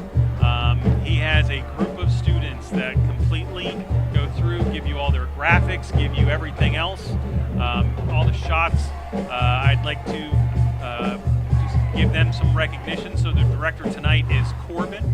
The press box cameras are Monte and Lucas. The sideline cameras are Sophia, Kylie, Trey, and Jackson. The MLTV coordinator, of course, we've already said, is the old man, Mr. Baker. Our next broadcast be in 2 weeks on the 26th. And is that Carlisle that comes to town on the 26th? 26th is McDevitt. McDevitt comes in the next time. Sorry about that. So Mountain Lions will travel to Central Dauphin, then play McDevitt here at home. Their schedule this year is set up that they are home, away, home, away, home, away. Right. So, and strangely enough, it's last year's schedule, just flip-flop. right. So, which, you know, doesn't always happen because last year they reorganized with 2 new teams. For example, the Mountain Lions have gone to Central Dauphin each of the last 2 years. And this is the first time they played them here in 3 years. So 2nd and 16. Lebo's going to take it and run. He gets to the outside corner. He gets tackled at the 27, so he's going to get 3 yards. But that clock is going to be the enemy of the Mountain Lions as it keeps the clock running. Geishauser with a good job making the tackle out there in the open field. So you're definitely in 4-down territory for Central Dauphin here. Their job is to get about 7 or 8 here, and then at least, and then they can go for it on 4th. Along 3rd and 14 here.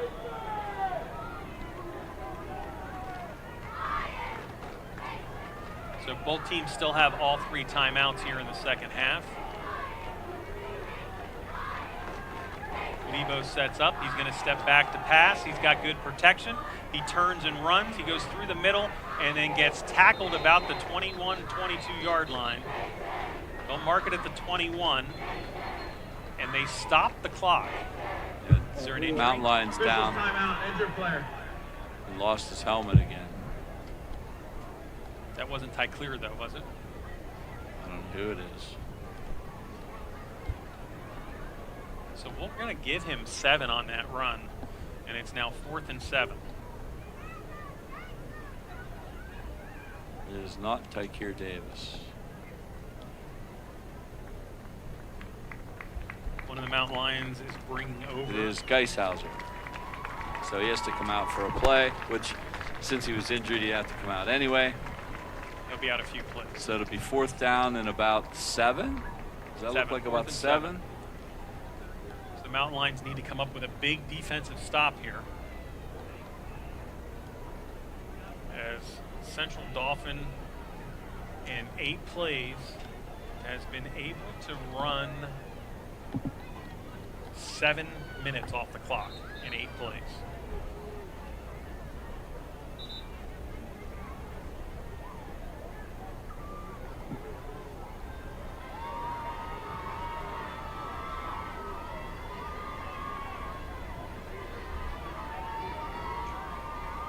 And they're winding the clock now, so you know it's going to get down to about 10:18 before Central Dauphin attempts this play.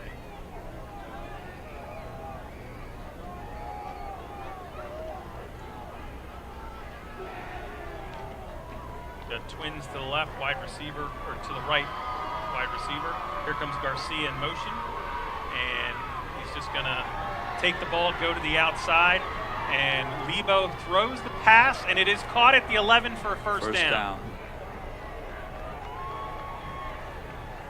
Davis almost had him, grabbed his shoes, couldn't quite get him down. The receiver is hurt also. That's number 8. It's Cooper. He jumped up and caught it again. Used his height. That's a big play right there. That's a huge play. Well, at this point, they can still get a first down at the 1, but they're going to be able to run another 3 to 4 minutes off the clock. And Garcia gets the ball. He gets to the 5. He gets to the 2. And he pushes his way into the end zone. And there's a penalty after the touchdown. I believe it's going to be either taunting or a personal foul on Central Dauphin.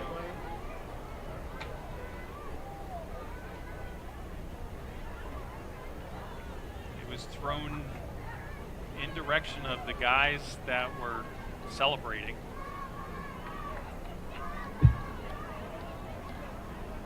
Touchdown is good. After the play, dead ball, unsportsmanlike conduct, number 2 for the offense. So that was Garcia. He's the one that scored the touchdown. We'll enforce the unsportsmanlike conduct, 15 yards on the kickoff. So Central Dauphin is going to have to kick from the 25. Yeah, But- should give the Mountain Lions decent field position, but It's now 31-14. I don't know. Who knows what he said? That's the second unsportsmanlike we've witnessed it. Like there's no evidence of anybody did anything. So I don't know if people were talking down there and they're trying to crack down on it or what, but that could be what's happening. Extra point is good. It is 31-14. Central Dauphin answers back with a big score here. More important for them, they took 7 minutes off the clock, 7.5 minutes off the clock.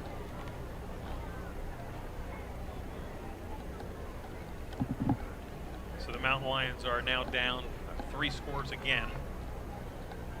All right, you just got to go back to work. Just makes your job a little tougher. That fourth down pass was huge for Central Dauphin right there. Just enough for the first down. They needed 7. They got 8.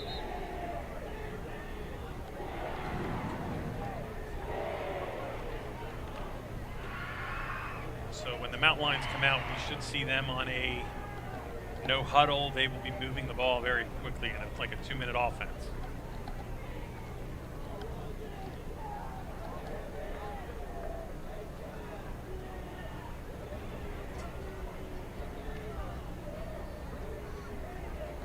So Jimenez gets ready. Mountain Lions have 12 guys on the kickoff return.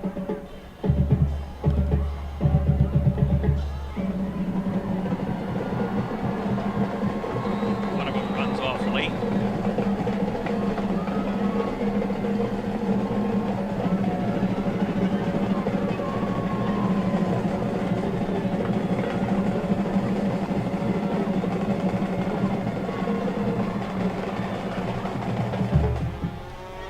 Kick goes to about the 25. And Hazelwood has a hole. He got past the first wave. Gets his legs taken out by Jimenez. So Jimenez made 2 big plays on kickoffs. He went low on Hazelwood, took out his legs. Hazelwood flipped over top of him after running the ball all the way up to the Central Dauphin 47. So that's very good field position for the Mountain Lions to get started here.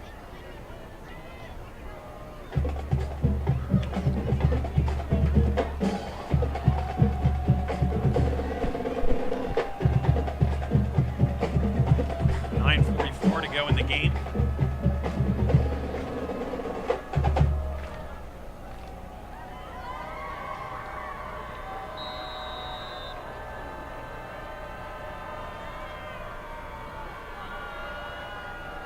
Parker White gets the snap.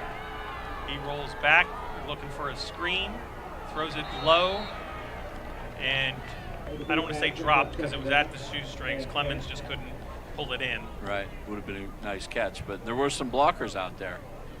They executed that very well. They got just enough of the defensive linemen to let it develop. All the defensive linemen were free. Just couldn't complete the pass. So 2nd and 10.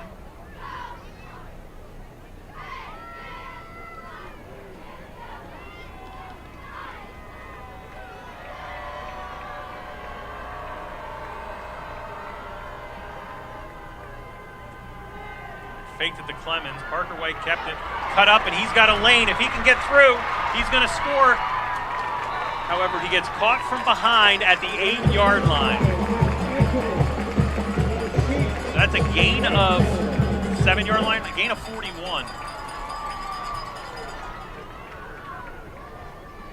And that's a big play for the Mountain Lions. As Clemens got tackled, everybody thought Clemens had it. Parker kept it, and he still had his pitch man next to him, and he just saw an opening and took it. So the clock's running 9:10 to go in the game. Mountain Lions inside the 10-yard line at the 7.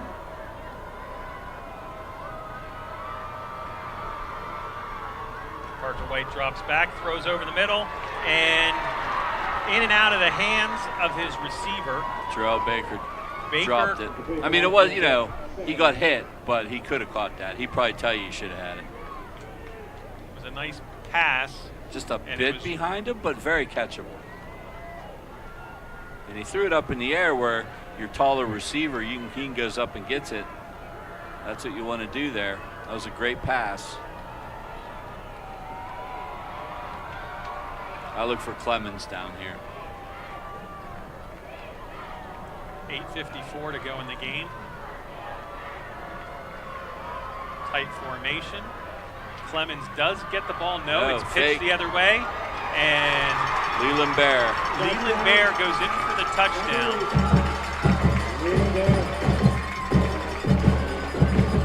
He'll get the 7-yard touchdown. And the Mountain Lions are looking to move within 10. So Central Dauphin was looking for Clemens too, and they were all over him, and the fake was executed very well. Pitch to Geishauser, touchdown for the Mountain Lions. Mountain Lions took 1 minute and 3 off that clock. Yeah, that's good. So Bear on a 7-yard run, and the Mountain Lions need a stop. So too early to go for an onside kick? I mean, you might do that pooch thing again, see if you can run down there and get it. Plus, it's not a bad idea not to have them return it, because obviously that worked very well for them on the opening kickoff. So I think that's what you do here. Do that little pooch thing, see if you can maybe get down there and take some goofy bounce, you can jump on it. I don't think you flat out onside, but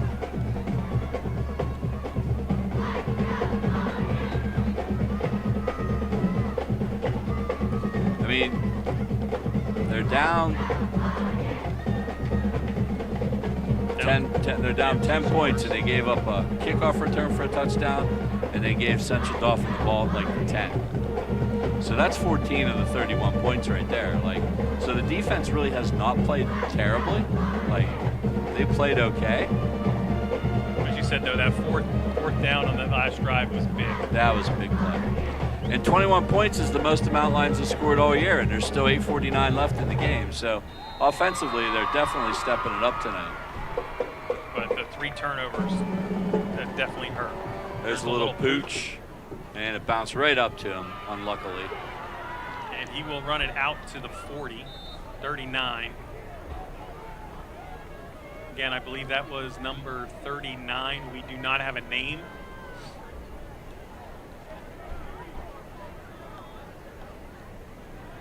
Unless we can find it quickly online. Griffin Ioni. That's what this says. That may or may not be correct. I hope it is for that young man's sake. That was a big play on his part. First of all, to catch the ball to make sure it didn't take that another bounce, because the Mountain Lions were closing in, and then to turn it up and get about 7-8 yards. I just saw Jarrell Baker hobble off, but it looks like it might be a cramp. They're working on his leg, so that's good. The cramps stink, but it's better than the alternative. So handoff to Hodgkins, and he's able to get up to the 45. So that's a gain of 6. And I know I'm pronouncing his name wrong, so I apologize. Hodgson. But he isn't like, once again, we don't have, you know, size here on our roster, but he's a big fella, number 10. He's hard to bring down. He always falls forward, it looks like. And here we're playing ahead with the clock game.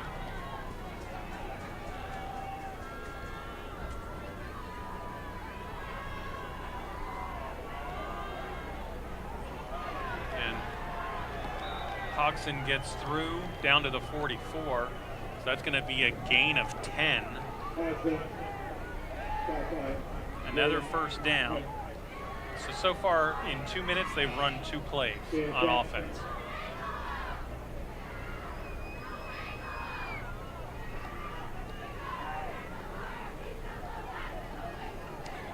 stand in their huddle until it gets to inside the 15 on the play clock.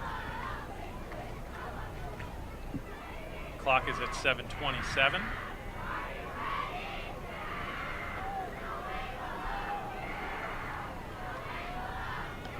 And Lebo keeps it, dives forward up to the 40, so we'll give them 4. Somebody for the Mountain Lions has to get penetration and make a play here.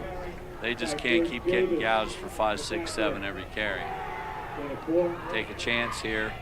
So at this point, when do you start calling timeouts? Do you do it on this drive and say you have to stop them here? We might as well use them now? I mean, that's possible. It all depends where you're at. Like this play, the result of this play. You got them 3rd and long, maybe you do that. You got them 3rd and short, you don't. Like, let's see what the result of this play is. Well, there's Garcia. He breaks through. He gets the first down and keeps going. He's going to end up getting 10 or 9 on the play. Yeah. So we're down to 6.5. The clock just keeps moving away. Now they call a timeout. George, timeout. Essentially as a momentum stopper here. Give the Mountain Lions a little bit of a break. Try to slow the momentum down. Maybe make an adjustment here. Hey, everybody sell out for that run up the middle. You got to take a chance. If they do something different, we're burned. Oh well, what can you do? Like, because this is like dying a slow death, right? You just get 6, 7, 8 yards to death.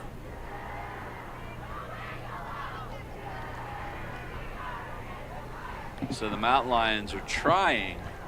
They have not beat Central Dauphin since we rejoined the conference in 2018. So that's a 7-game losing streak against Central Dauphin. The closest in 21, I remember this game. It was a back and forth crazy game. Central Dauphin ended up winning 52-48. Alexander Yost had a huge day. There were some big long touchdowns, many long touchdowns in that game. That was a very exciting game. But other than that, the Mountain Lions have, like I said, lost 7 in a row, and they're looking to try to end that. And with 6.5 to play and down 10, and CD driving again, it's not looking real good for the home team here. They got to get a stop somehow. Maybe a turnover. Well, they got 2 tight ends and 2 running backs, and there's the handoff to Garcia. He gets through the 30. Gets out past the 25, gets a first down, and he's down to the 17. So that's a gain of 13. Another first down. Garcia on the carry. Right here, Davis, on that side. And the clock keeps moving. 14.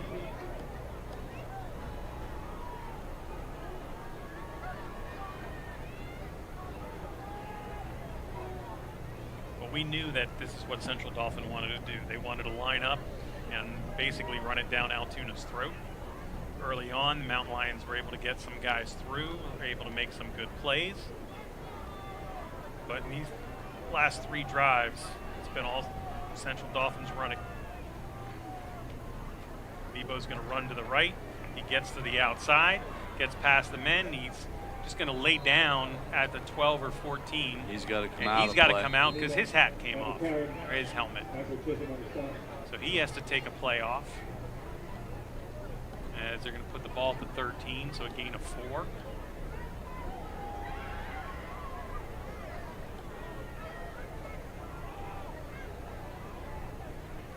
Coach wants to play clock to run. Well, that's not how it works, Coach. It stops until the player without a helmet goes all the way to the sideline.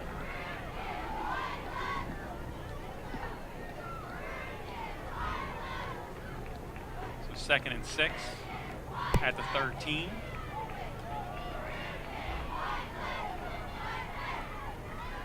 And that's Oliver, backup quarterback. Oliver will get no yards, and here comes Lebo. George, timeout. Altoona. So 3rd and 6. I'm surprised Central Dauphin, you can use a timeout.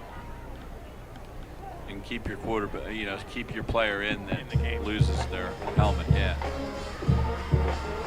So it's not like they need their timeout. So I'm surprised they didn't call a timeout to keep them in the game, but I guess they figured the backup was fine. He didn't run the same, that's for sure. We just watched that. So if the Mountain Lions stop them here on 3rd down, 3 points doesn't really help Central Dauphin. They'd be up 13, but that's still within 2 touchdowns. So the Mountain Lions, I have a feeling the Rams from Central Dauphin, they're going to go for it on 4th down if they don't get it for 1st down here. Yeah, I mean,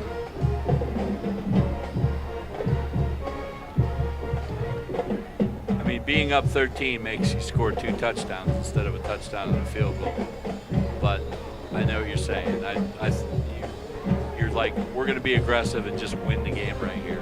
And if you don't win the game, now they got to go the length of the field twice, essentially, for a touchdown and a field goal. So, yeah, I think that's probably the right call. And in the high school game, the field goal is not an automatic 3 points, right? I mean, so Lebo's waiting for the snap. Central Dauphin steps off the ball. Lebo has the clock right in his face through the end zone, so he's watching the play clock too.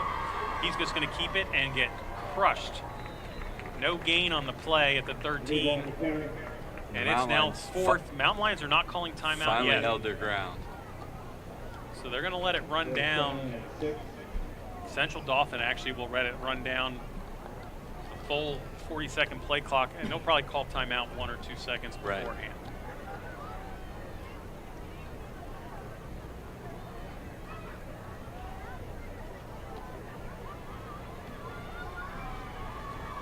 So 4:30 on the clock. It'll get down to about 4:15, 4:16 before the timeout hits.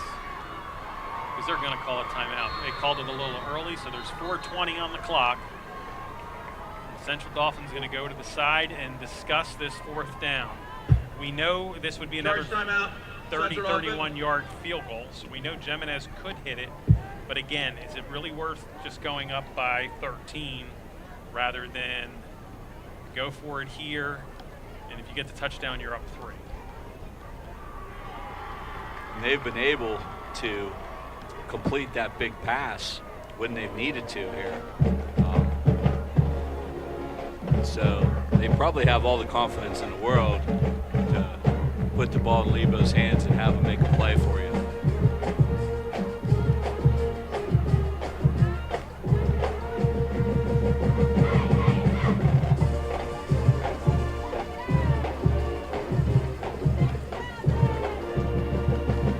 So as we said, the Mountain Lions on the road next week at CD East. CD East is not having a great year. They changed the coaches. They did win their non-conference game, but they're 0-2 in the conference, and they were losing today, right? So, No, they're beating Carlisle 21-7. oh, that's right. They're beating Carlisle scored. Carlisle scored. Wow. So you go down there, and CD East is an opponent that you may be able to compete with next week. So that should be a decent game for the Mountain Lions. Well, Central Dauphin will come out in that widespread formation. They need 6 to keep the drive going. And Lebo will take the ball and just run to the sideline, and he's going to run into the end zone. And there's a penalty. Who's the penalty on? That's going to be a big penalty if it's on Central Dauphin.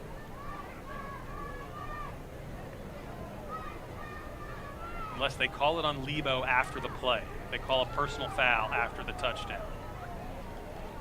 That was just at a weird time. Like, they threw it as he was scoring, so it had to be like, I don't know what. Did he say something? I think he threw the ball back at one of the Altoona players or something. But they threw it so early. They threw it kind of as he was crossing the goal line. Well, Central Dauphin is backing up. During the run, holding, number 3, offense. Well, 10 yards from the spot of the foul. Replay, 4th down. so the spot of the foul is the goal line, right? So they actually gained 3 yards on that play. So here we go again. And they're going to probably do the same thing. They're going to spread it out and let Lebo make his choice.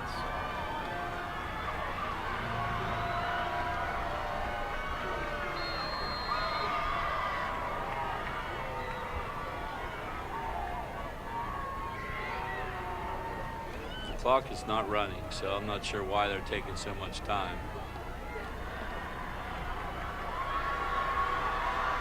Now they have full trips to the right. They have, and they're just going to let Lebo run the ball, and he's going to get tackled at the 20. Vukovic with the and big play. Vukovic comes through big with the 10-yard sack. And there's a little bit of life left for the Mountain Lions. 2 scores is what they need. It'd be nice to get the touchdown first. And then you have to go onside kick with only 1 timeout left.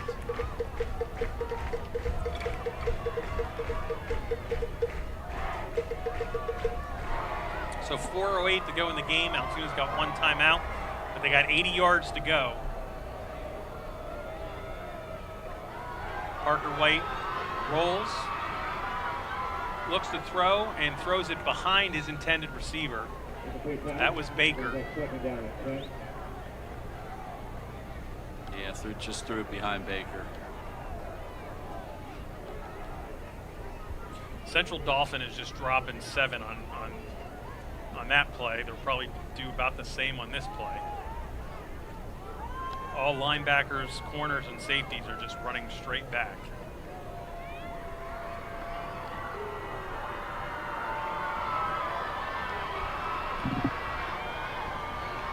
Second and 10 from the 20.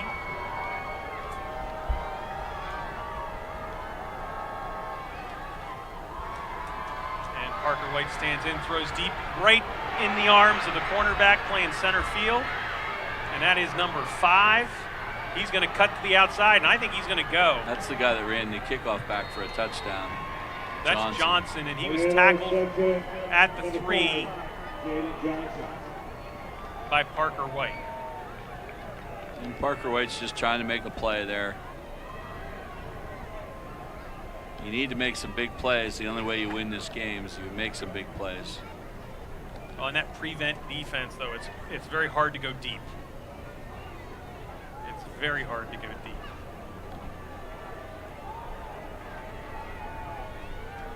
Like, you can't run hurry up on a change of possession. What is that all about? They'll give the bar to Garcia, and he will get tackled at the 2. They were just trying to catch Altoona off guard.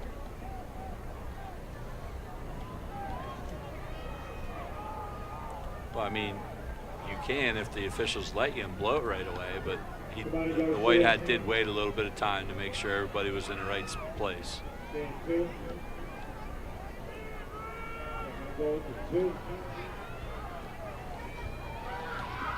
They're not in hurry up right now as they're down to 14, and this will take it to 3 minutes when they snap the ball.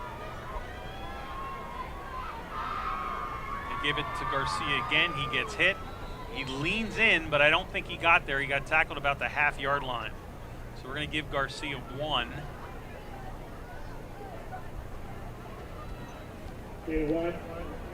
And the clock keeps moving. 2:45. They can run it down to about 2:18 before snapping the ball. Mountain Lions do only have that 1 timeout left. Here's a 3rd and goal from about the half-yard line.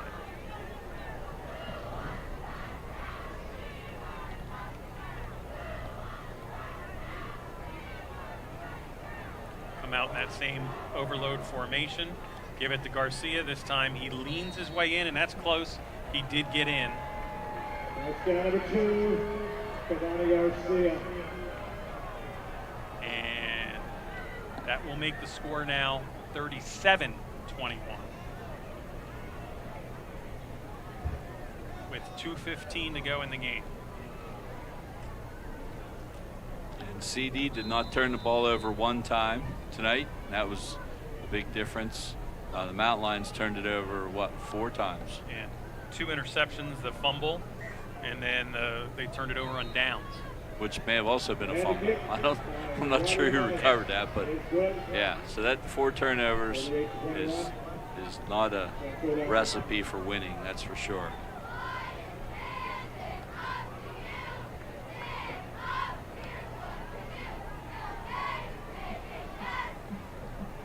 So again, the Mountain Lions will try to come out and see if they can move the ball here.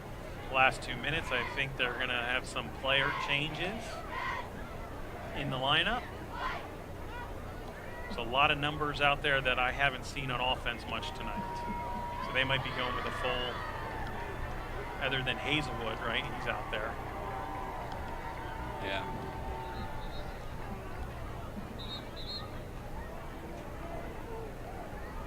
And, oh, well, this isn't the offense, I'm sorry. This is the kickoff.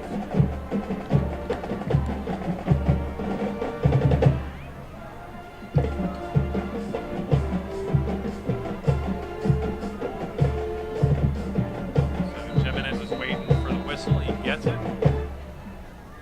Central Dauphin breaks their huddle.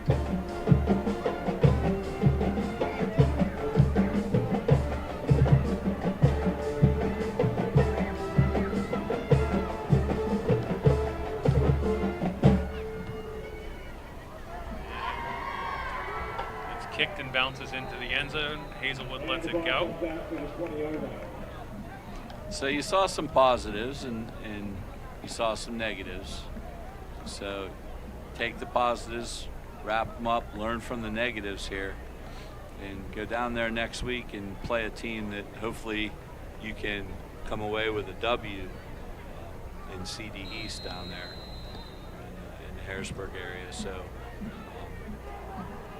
learn from this one, because you know what? They weren't that far away here tonight, honestly. No, they did a Parker White first quarter this year. If you look at all 4 games, I think Altoona wins the first quarter across the board in all 4 games. And then last week they were able to turn around and pull it out in the 4th, where the other games just went and didn't really have a chance. Ball thrown over the middle and gets out to a first down right at the 30. And who is that? Number? Chatham's. That's Chatham's, 18.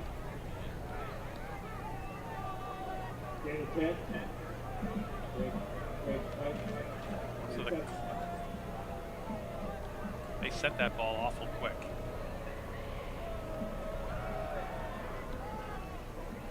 Another throw to Chatham, same exact thing. This time he's going to get 9.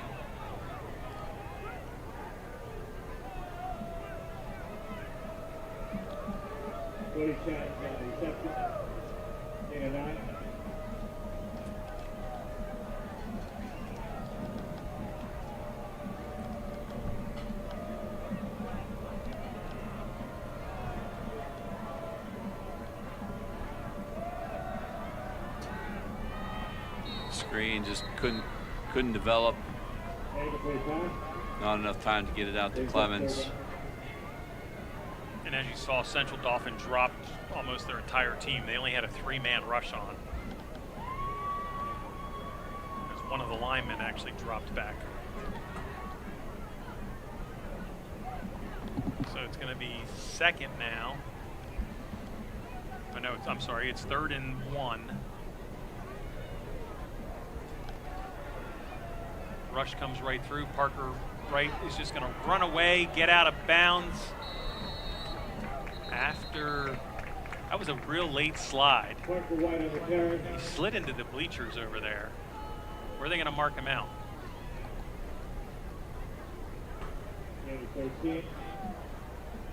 Giving him 13.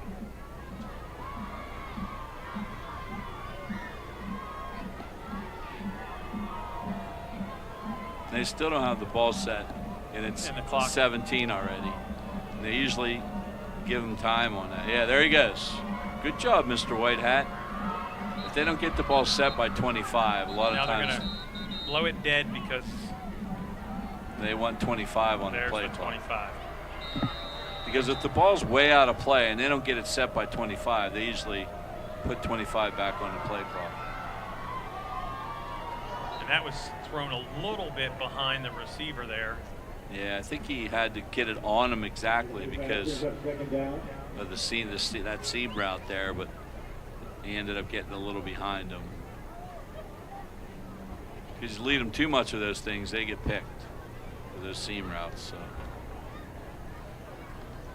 Parker White is 10 for 16, 141 yards. We've also had quite a few called back. Yeah.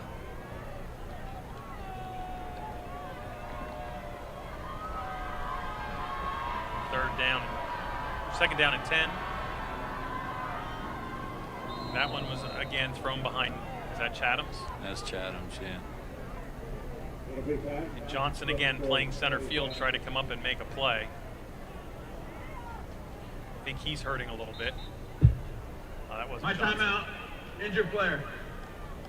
That was Wydra, number 7. So he comes out, or there's a timeout. So 3rd and 10 at the 48 of Central Dauphin. The Lions are down 38-21.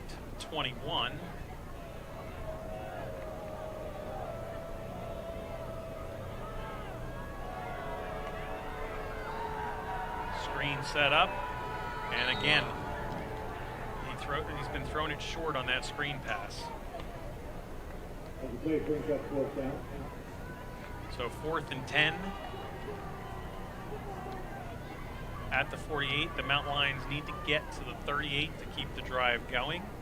If not, they'll turn it over on downs, and Central Dauphin will knee on it twice.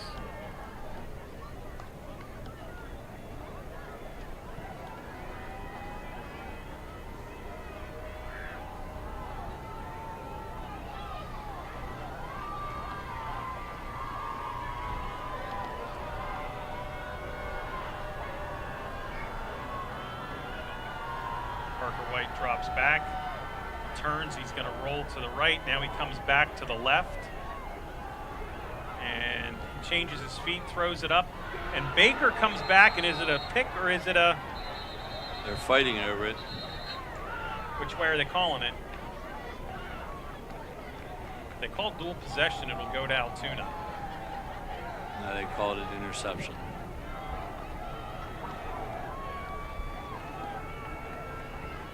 So Central Dauphin will come out. They will take a 38-21 win over the Mountain Lions here tonight. They just need to come out and take a knee twice, because that's the 3rd interception of the evening and the 5th turnover for the Mountain Lions. Charge timeout.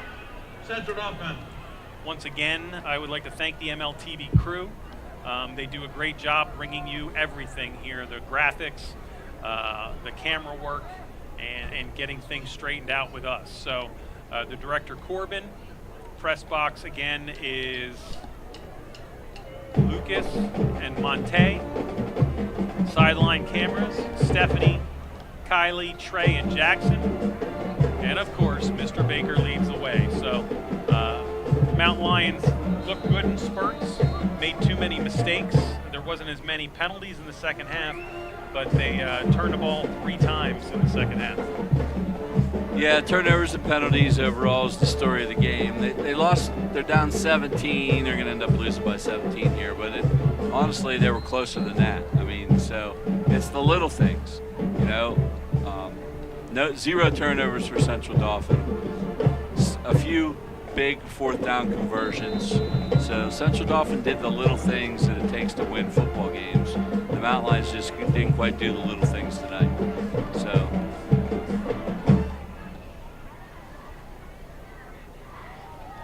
Central Dauphin is running a play.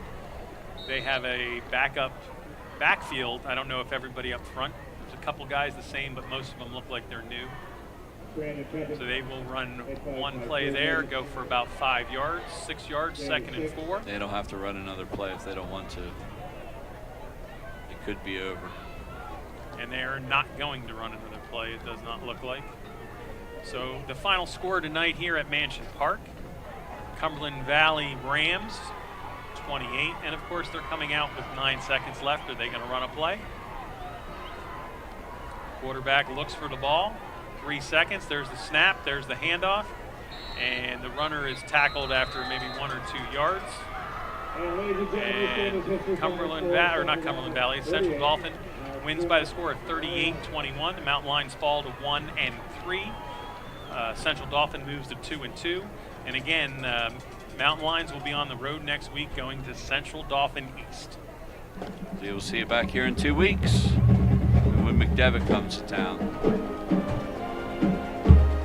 All right, thank you for joining us, and that's all from Mansion Park.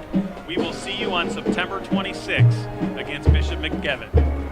Everybody have a good evening. I'm Jim Abbott along with Christopher Strawmier. We hope to see you soon.